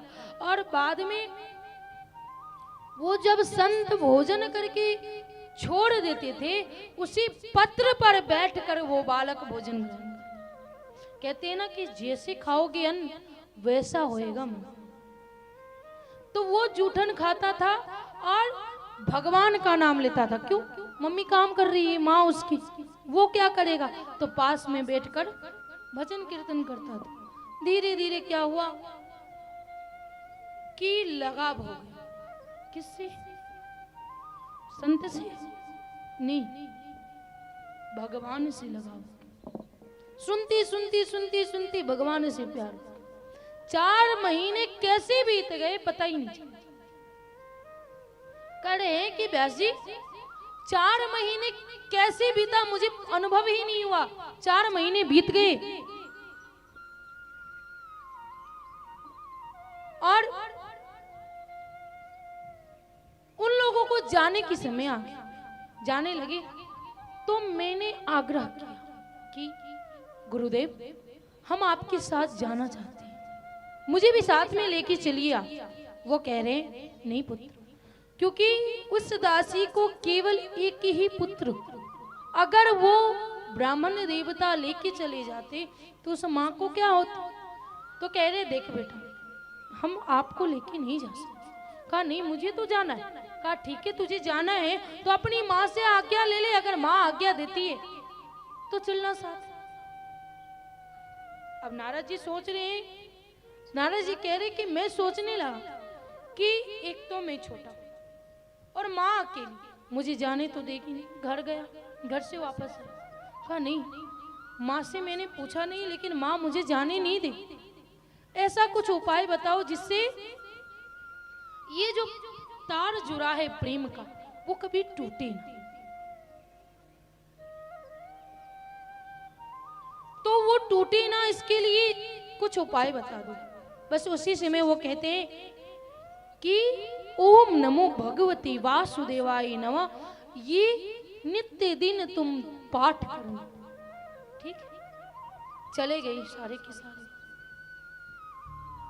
अब दिन पे दिन रात को नींद नहीं आ रही है, गोमुखी लेके बैठ गए, कभी भी पूजा कर रहे हैं, जब कर रहे हैं। अब माँ देख रही है तो माँ आश्चर्यचकित हो रही है कि इसे क्या हो, कहीं ये बाबा जी तो नहीं बन जाए।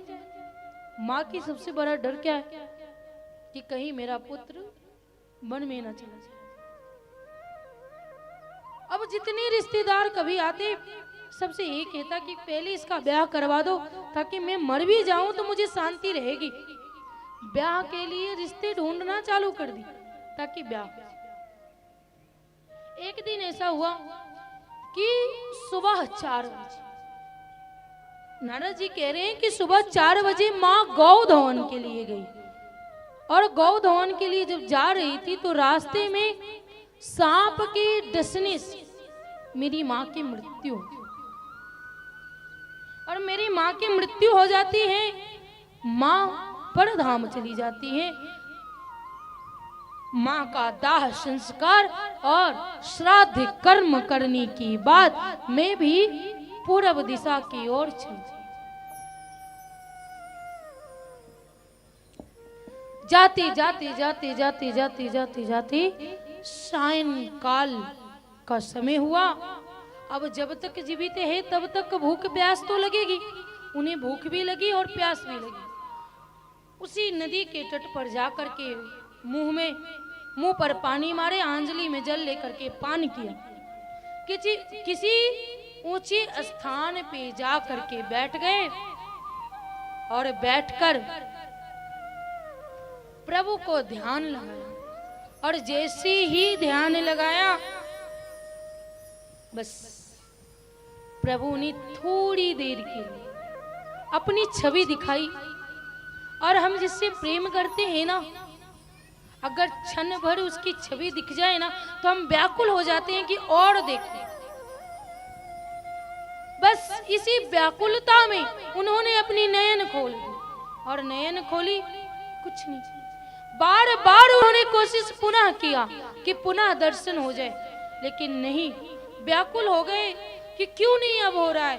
तभी आकाशवाणी हुई कि पुत्र, इन दोनों नयनों से तुम हमें नहीं देख सकते। जब ये शरीर शांत होगी तब मैं तुम्हें अपने पास बुला लूंगा।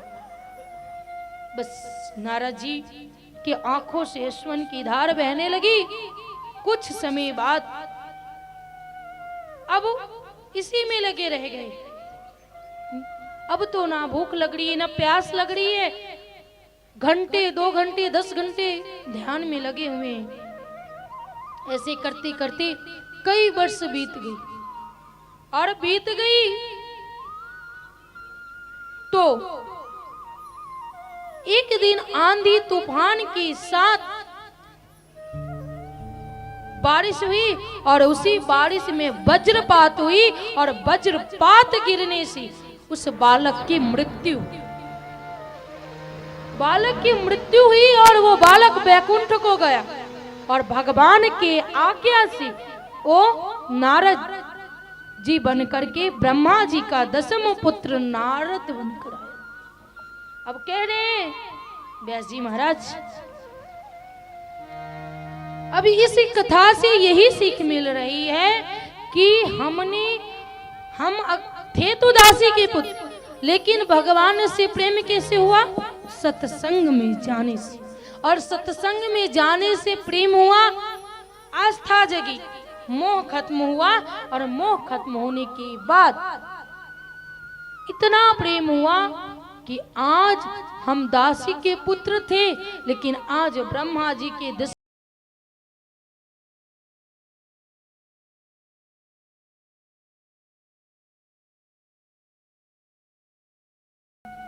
की जात मायने नहीं रखता कि हम ब्राह्मण हैं, हम क्षत्रिय हैं, हम वैश्य हैं, हम शूद्र हैं। बस रैदास कौन? चमार थे, शूद्र जाति के चमार, लेकिन मीरा के गुरु थे। ये प्रभु से प्रेम, कहते हैं ना कि भगवान की आगे ना जाते हैं ना पाते हैं, सब एक ही है। हम सनातनी हैं, हमारा धर्म एक ही, बस कर्म वैसा करना। आइए एक सुंदर सी भाव गाते हैं पुनः कथा की ओर चलेंगे। प्रेम से बोलिए राधा रानी सरकार की जय।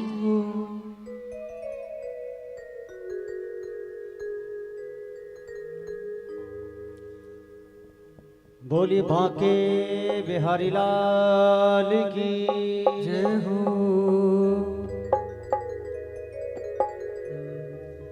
मुझे रास आ गया है तेरे दर पे सर झुकाना, तुझे मिल गया पुजारी, तुझे मिल गया पुजारी, मुझे मिल गया ठिकाना, मुझे मिल गया पुजारी, मुझे मिल हरि गया बोल। ठिकाना। मुझे रास आ गया है तेरे दर पे सर झुकाना, मुझे आस आ हरिओम गया जय हरिओम। है तेरे दर पे सर झुकाना।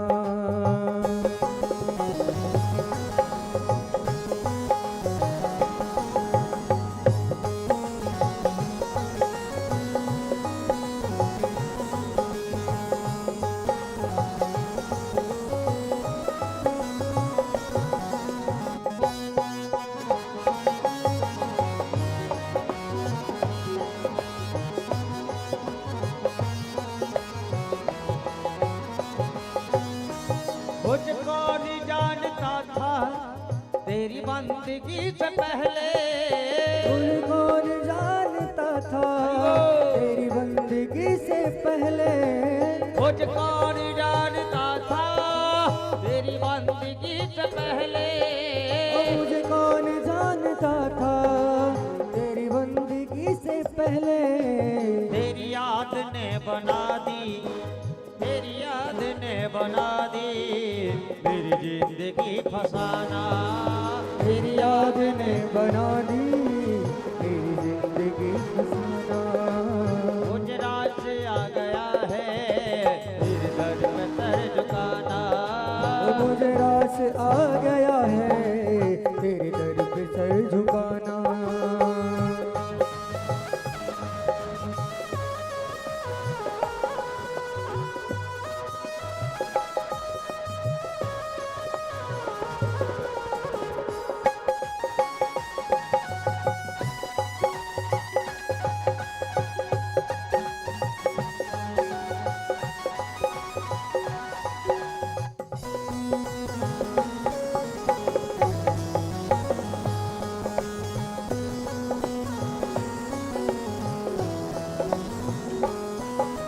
मुझे इसका गम नहीं है कि दुनिया रूठ जाए, इसका गम नहीं है ये दुनिया रूठ जाए, मुझे इसका गम नहीं है कि दुनिया रूठ जाए, मुझे इसका गम नहीं है ये दुनिया रूठ जाए।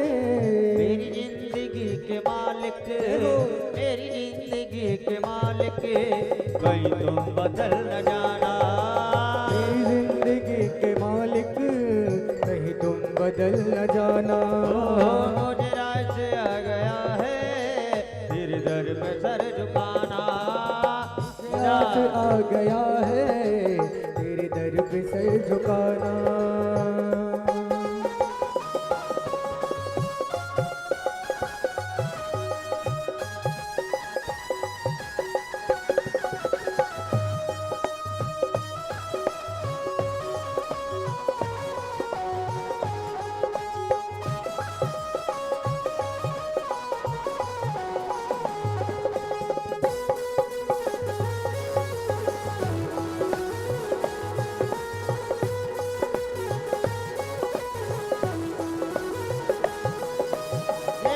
वो सर नहीं है जिसे रख दूं फिर उठा लूं, सर वो सर नहीं है जिसे फिर मैं उठा लूं, ये सर वो सर नहीं है जिसे रख दूं फिर उठा लूं, ये सर वो सर नहीं है जिसे रख दो फिर उठा लूं। जब चढ़ गए चरणों में, हरि बोल। जब चढ़ गए चरणों में आता नहीं उठा अब चल गया चरणों में आता नहीं उठाना। गुजरात से आ गया है फिर दर पे सर झुकाना। मुझे रास आ गया है तेरे दर पे सर झुकाना।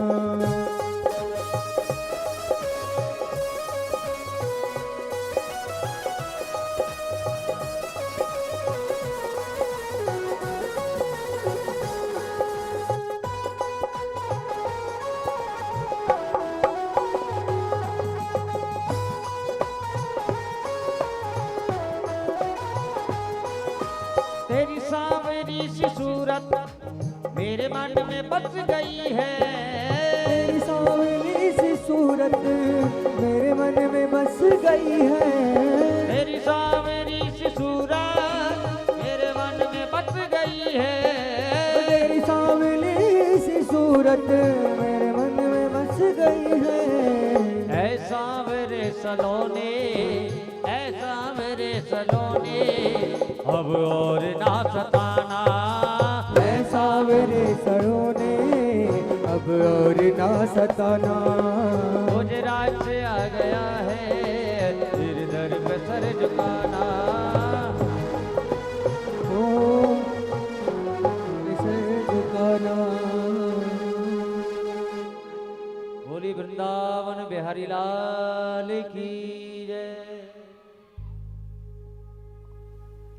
प्रेम से बोलिए राधा रानी सरकार की जय।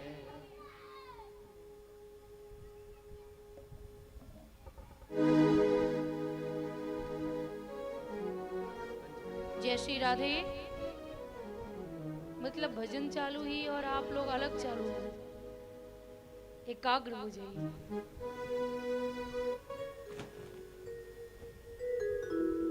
कह रहे सूत जी कहते हैं ऋषियों, उस समय की बात है जब महाभारत युद्ध में सभी कौरव मारे गए थे। कब की बात है? जब महाभारत हुई थी और सारे कौरव मारे गए थे और पांडवों को विजयश्री हुई थी, मतलब पांडवों की जीत हुई थी। अंतिम युद्ध में भीमसेन की गदा से दुर्योधन का उरुदंड भेदन हो गया था, अर्थात जंघा तोड़ दी गई थी और वो मूर्छा अवस्था में दुर्योधन उसी युद्ध स्थल पे पड़ा हुआ था। मूर्छा अवस्था में ही दुर्योधन को छोड़कर पांडव अपने शिविर में चले गए थे। उसी समय एकांत में दुर्योधन के पास अश्वत्थामा का आगमन। अश्वत्थामा कौन है? अश्वत्थामा कौन है? गुरु का पुत्र, गुरु द्रोणाचार्य का पुत्र अश्वत्थामा। कुरुक्षेत्र में अनेक सब पड़े हुए थे, कई हजार मनुष्य मारे गए थे, जिसमें से कौरव, उनकी सेना और बहुत सारे मारे गए थे। जिस भी गिद्ध को देखा है, प्रदूषण इतनी बढ़ गई कि गिद्ध विलुप्त हो चुका है। नहीं तो नदी की तट पर जब लाश बिखेरी रहती थी ना, तो वहां गिद्ध उतरता था खाने को। उसी प्रकार गिद्ध आकाश में दृष्टि डाले हुए था कि कब समय मिले और झपेटा मार के ले जाए। वहीं पास में बैठा हुआ दुर्योधन जैसे तैसे, क्योंकि गिद्ध को लगता था कि दुर्योधन भी मरा हुआ, और मरा हुआ सोचकर झपेटा मारता तो जैसे तैसे वो मूर्छा अवस्था में ही उस गिद्ध को भगाता। घायल अवस्था में दुर्योधन जैसे तैसे भगाते भगाते अंत में बहुत ज्यादा दुखी हो गया, रोने लगा और कहने लगा कि देखो हम 100 भाई थे, हम 100 भाई थे और 100 में से एक भी सही नहीं, 99 तो मारे ही गए, मैं हूं वो भी जिंदा नहीं, एक जिंदा लाश हूं। और पांडव 5 है तो 5 के 5 जीवित है, उसे कुछ नहीं हुआ। अब अश्वत्थामा सोचता है कि अरे दुर्योधन दुखी है तो क्यों ना इसे खुश किया जाए। खुश करने के लिए अश्वत्थामा ने रात्रि में, अंधेरा छाया हुआ था, भोजन पाने के बाद माधव के साथ पांडव, द्रौपदी सभी भ्रमण करने के लिए निकले। और ये चुपके से चोर जैसे पांडव के शिविर में घुस गया और थके मांदे, अब युद्ध चालू था तो थके होंगे बच्चे, थके हुए कंबल तान के सो रहे थे द्रौपदी के दोनों पुत्र। अश्वत्थामा को लगा कि ये पांडवों में से 2 भाई है, पांडवों में ये पांडव सोए हुए हैं। और उसी समय उसने उस 5 बच्चों को सर धड़ से अलग कर दिया और उस सर को टोकरी में रख और दुर्योधन के पास आया और कहा कि मैंने 5 पांडव को मार दिया।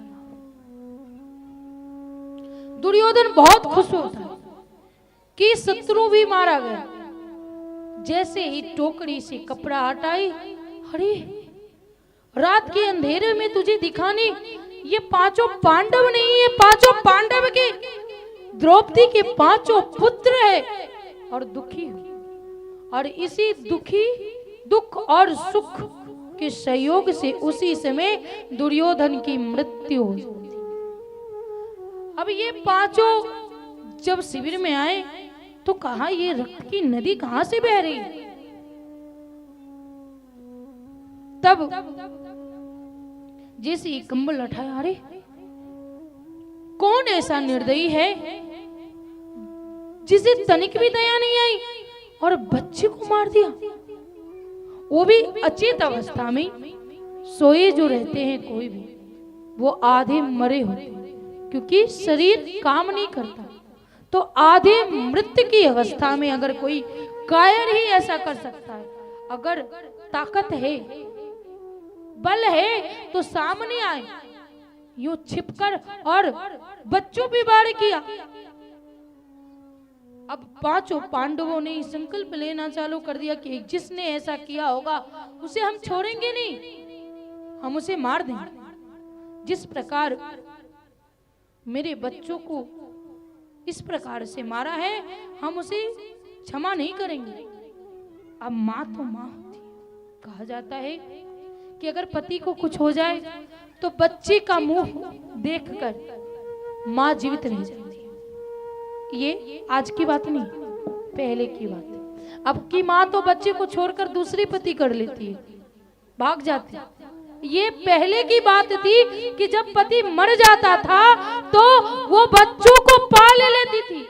हमारे मिथिलांचल में सूत काट कर किसे बोलते हैं, जिससे जनेऊ बनता है, जनेऊ बना करके वो माँ अपने बच्चे को पाल लेती है। लेकिन अभी पति जिंदा ही है, 4 बच्चे हैं, 2 बच्चे हैं, पति बच्चे को छोड़ दिया और माँ नए लवर के साथ गायब। अब की माँ की बात नहीं कर रही हूं मैं, पहले की माँ। पहले की बात ये होती थी कि शीत की आग बुझ जाती है, पति को कुछ हो जाए तो माँ जीवित रह जाती है, वो स्त्री जिंदा रहती है। लेकिन अगर बच्चे को कुछ हो जाए, कहते हैं कि शीत की आग बुझ जाती है, लेकिन कोख की जो आग लगती है ना, वो मरने के बाद ही चिता की आग इस कोख की आग को शांत कर देती। बच्चे को अगर कुछ हो जाए तो मां कभी जीवित नहीं रह सकती, पागल हो जाती। लेकिन ये लमसम 5 वर्ष पहले, 5 क्या, ये 2-3 वर्ष पहले की बात है, जब तक माँ अपने बच्चे के लिए सोचती थी। अब की माँ अपने लिए सोचती। कि हम कहाँ सुखी।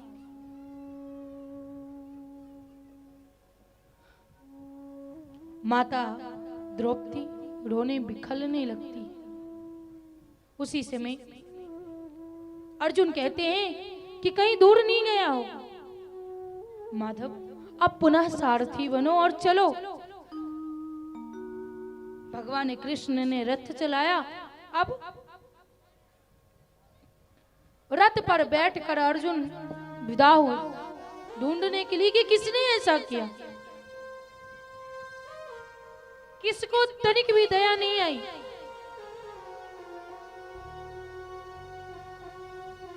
जैसे ही निकले कुछ दूर चलने के बाद अश्वत्थामा पे नजर गई और कहते हैं ना कि बिना लाइसेंस के पुलिस कैसे पकड़ लेता है। क्या उसे वो अंतर्यामी है कि उसे पता चल जाता है कि इसके पास लाइसेंस नहीं। अब कोई चोरी करता है, वो उसकी एक्टिविटी जो होती है ना वो बता देती है कि ये चोरी किया है या फिर इसके पास ये कमी।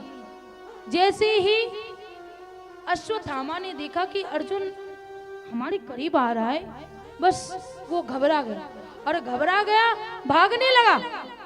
अब भागने लगा, घोड़ा जब थक गया तब अश्वत्थामा ने अर्जुन पे ब्रह्मास्त्र चला दिया। जैसे ही ब्रह्मास्त्र चलाया, अर्जुन तुरंत कहते हैं माधव क्या करूं।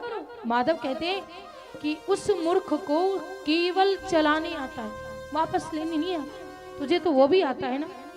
तुरंत ही आंजलि में जल लिया, आचमन किया, ब्रह्मास्त्र को ध्यान किया और ब्रह्मास्त्र को शांत कर अपने आप में रथ से उतर कर, अब तो घोड़ा थक गया था, अश्वत्थामा का ब्रह्मास्त्र भी शांत हो गई थी। रथ से अर्जुन उतरे और उतर जिस प्रकार सिंह अपने शिकार पर झपेटा मारता है, उसी प्रकार अर्जुन ने अश्वत्थामा को झपेटा और घसीटते हुए लाया और घसीटते हुए ला करके रस्सी में बांधकर और पीछे रथ की डाल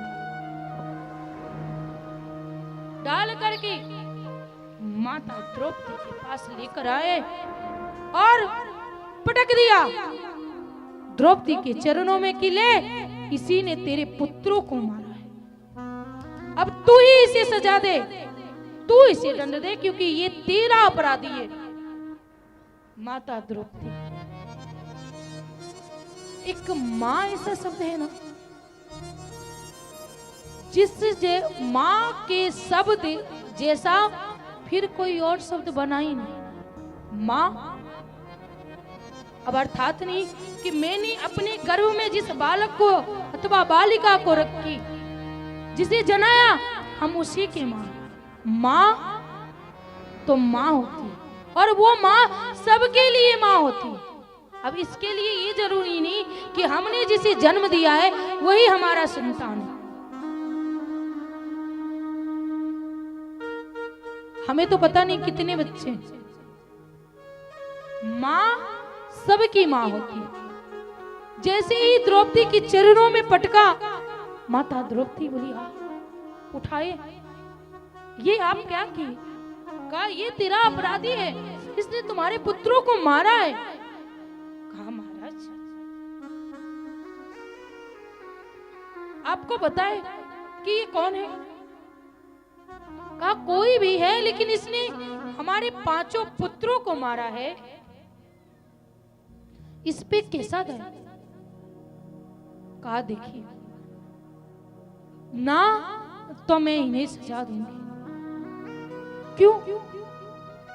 क्योंकि सबसे पहले ये एक ब्राह्मण का पुत्र है, सबसे पहले ब्राह्मण का पुत्र है और ब्राह्मण को कोई सजा नहीं दे सकता, कोई दंड नहीं दे सकता, कोई दंडित नहीं कर सकता। हाँ, तो पहला ये ब्राह्मण का पुत्र है और दूसरा ये आपके गुरु का पुत्र है और तीसरा उस स्त्री का पुत्र है जिसका पति अभी अभी युद्ध में मर गया है, मारा गया है, उस स्त्री का पुत्र है। हाँ, मैं मानती हूँ कि इसने मेरे पुत्रों को मारा, इसे दंड देना आवश्यक है, लेकिन ये ब्राह्मण का पुत्र है और दूसरा आपके गुरु का पुत्र है, और माना मेरे पुत्रों मारा गया, मेरे पास मेरा पुत्र जीवित नहीं, लेकिन आप पांचों भाई हो ना मेरे पास, हमारी माता कुंती हमारे साथ है, हमारी पुत्र वधू हमारे साथ है, लेकिन आपके गुरु माँ के पास आपके गुरुदेव तो नहीं, उसके कोई रिश्तेदार तो नहीं, तो वो उसी पुत्र के भरोसे जीवित है ना। अगर मैं इस पुत्र को दंडित करती हूँ, मारती हूँ, तो इसके साथ इसकी माँ भी मर जाएगी, इसलिए मैं दंडित नहीं करूंगी। अब अर्जुन कहते नहीं, मैंने तो संकल्प लिया, मैं नहीं छोड़ूंगा। भीम कहते हैं नहीं, मैं इतने बलशाली, मैं भी नहीं छोड़ने वाला, मैंने संकल्प लिया, अब जान क्यों ना जाए, लेकिन मैं अपना संकल्प पूरा करूं। कहा नहीं, मैं करने नहीं। अर्जुन कहते हैं कि हे सारथी, हे माधव, इतनी बड़ी युद्ध हुई, सब में आपने मुझे मार्गदर्शन दिया, अभी आप मुझे कहें कि मैं क्या करूं। और एक बात बता दूं, टेढ़े टांग वाले कभी सीधी बात बोलता ही नहीं। ये जो कृष्ण है ना टेढ़े टांग वाला, वो सीधा कभी नहीं बोलता है, ऐसे घुमा के बोलता है, समझने वाले समझ जाए और नहीं तो जैसे हरा। ये सीधा बोल ही नहीं सकता। बस ये बोलते क्या है कि कभी भी ब्राह्मण को दंड नहीं देना चाहिए, लेकिन आक्ताई को छोड़नी नहीं चाहिए। अब ये अश्वत्थामा ब्राह्मण भी है और काम भी आक्ताई वाला किया है, तो करे तो क्या करे? तो ब्राह्मण को दंडित नहीं करनी चाहिए और आक्ताई को छोड़नी नहीं चाहिए, तो क्या करनी चाहिए? अर्जुन समझिए कि मृत्यु दंड से भी भरा कोई दंड है, मृत्यु दंड से भी बड़ा कोई दंड है। बताओ कौन सा दंड है? किसी को पता है कि मृत्यु दंड से भी बड़ा दंड है? नहीं, क्या बोलूं, इतनी उम्र बीत गई लेकिन ये नहीं पता कि मृत्यु दंड से भी बड़ा कोई दंड है।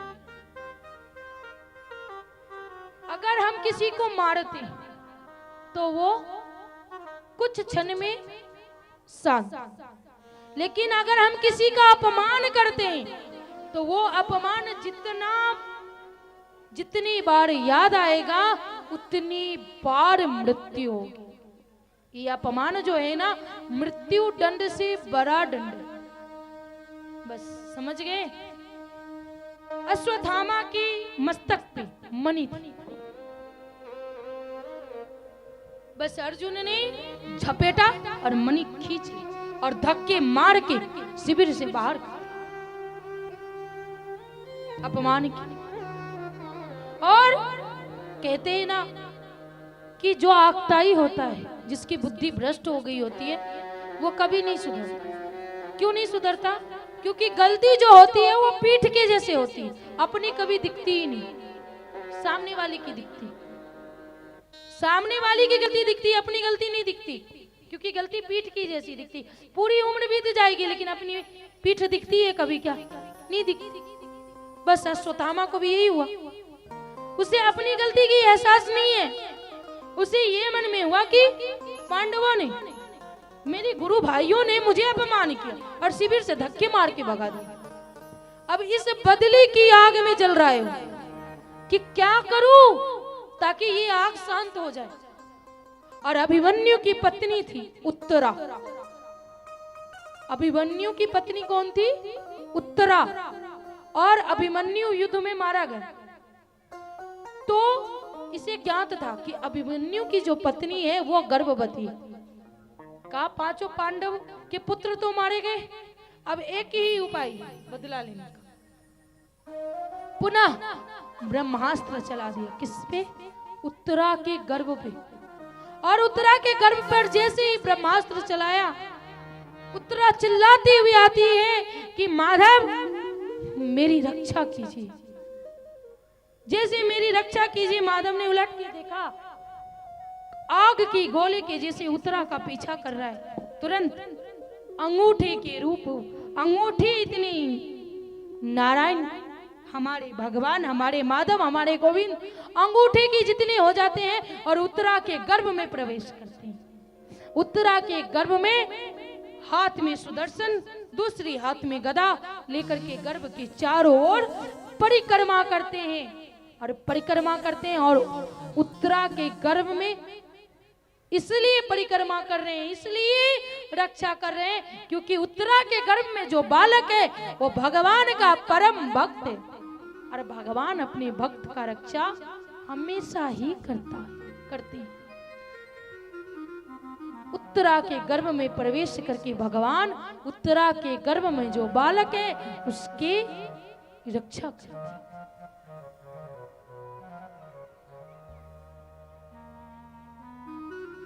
आइए एक अपनी गोविंद के लिए बड़ी सुंदर भाव है वो गाते हैं और आज की कथा हम यहीं विराम करते हैं। अपनी वाणी को मैं यहीं विराम करती हूँ। प्रेम से बोलिए राधा रानी सरकार की, शिवा के बिहारी लाल की, भागवत भगवान की, व्यास जी महाराज की, सुखदेव जी महाराज की जय जय श्री राधे श्याम।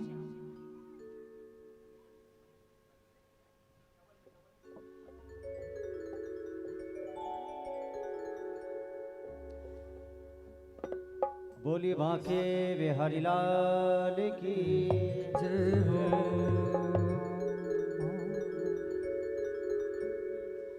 वो वृंदावन में हुक्म चले बरसाने वारी का, वृंदावन में हुक्म चले बरसाने वाली का।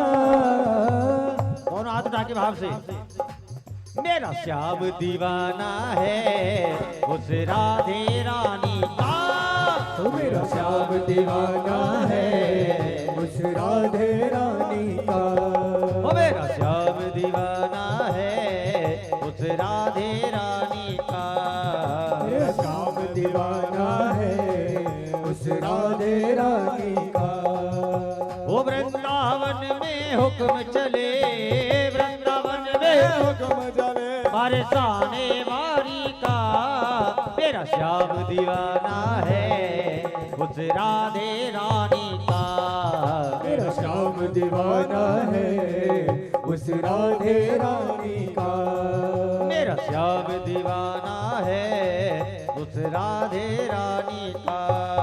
मेरा श्याम दीवाना है उस राधे रानी का।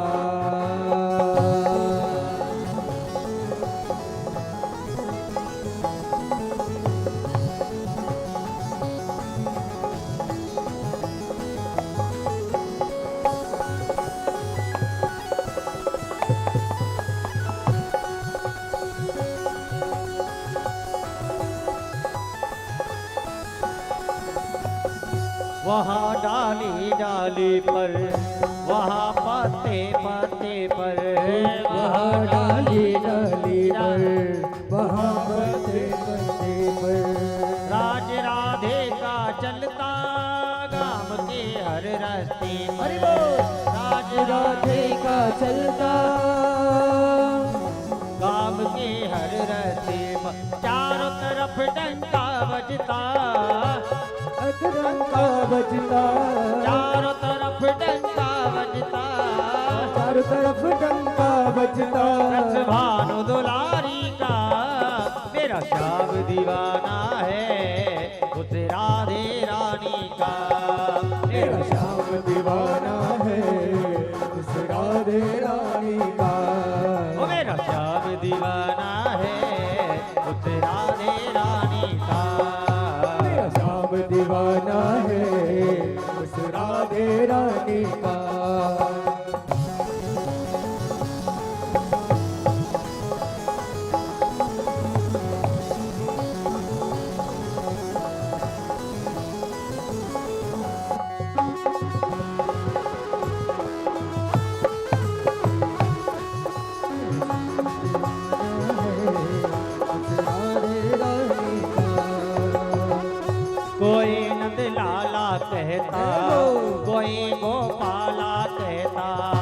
कोई नंदलाला कहता, कोई गोपाल कहता, कोई कहता है कन्हैया, कोई बंसी का बजैया, कोई कहता है कन्हैया, कोई बंसी का बजैया। नाम बदल कर रख डाला, नाम बदल कर रख डाला, ओ नाम बदल कर रख डाला, नाम बदल कर रख डाला। उस कृष्ण मुरारी का। एक बार दोनों हाथ उठाकर कहिए राधे राधे।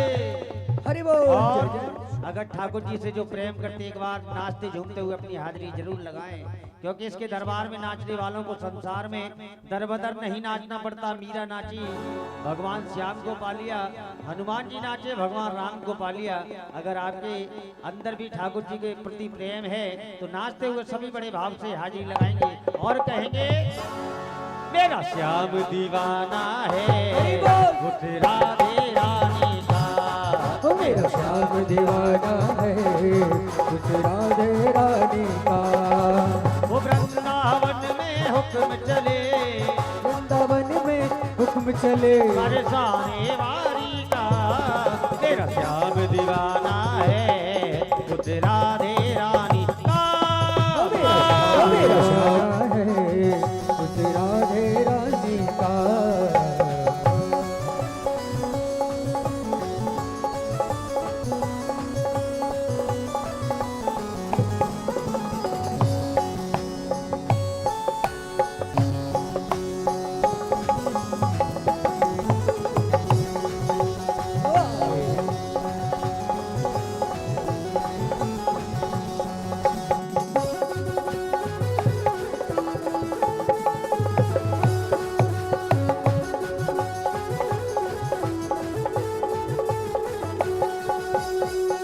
सबको कहते देखा बड़ी सरकार है राधे, सबको कहते देखा बड़ी सरकार है राधे। लगेगा पार भव से कहो एक बार राधे, ओ लगेगा पार भव से कहो एक बार राधे। बड़ा गजब का रुतबा है, बड़ा गजब का रुतबा है उसकी सरकारी का। बोल बाके बिहारी लाल की जय हो, राधे रानी की जय हो। तालियों के साथ। मेरा श्याम दीवाना है उस राधे रानी का। मेरा श्याम दीवाना है उस राधे रानी का। वो वृंदावन में हुक्म चले, वृंदावन में हुक्म चले, बरसाने वारी का। तेरा श्याम दीवाना है हरि बोल। राधे रानी का। ओ मेरा श्याम दीवाना है उस राधे रानी का।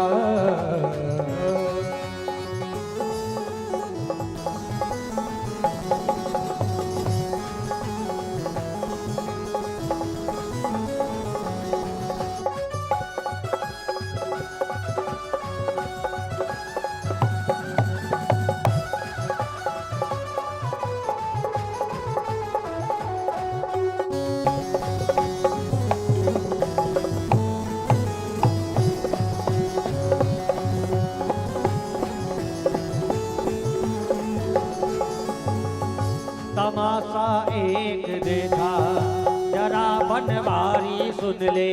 ओ तमाशा एक देखा जरा बनवारी सुन ले। राधा से मिलने खातिर कन्हैया वेश बदलते। ओ राधा से मिलने खातिर कन्हैया वेश बदलते। कभी तो चूड़ी वाले का, कभी तो चूड़ी वाले का, और कभी पुजारी का। मेरा श्याम दीवाना है हरि बोल श्री राधे श्री राधे। का। मेरा श्याम दीवाना है उस राधे रानी का। वो वृंदावन में हुक्म चले, वृंदावन में हुक्म चले, बरसाने वारी का। तेरा श्याम दीवाना है उस राधे रानी का। ओ मेरा श्याम दीवाना है उस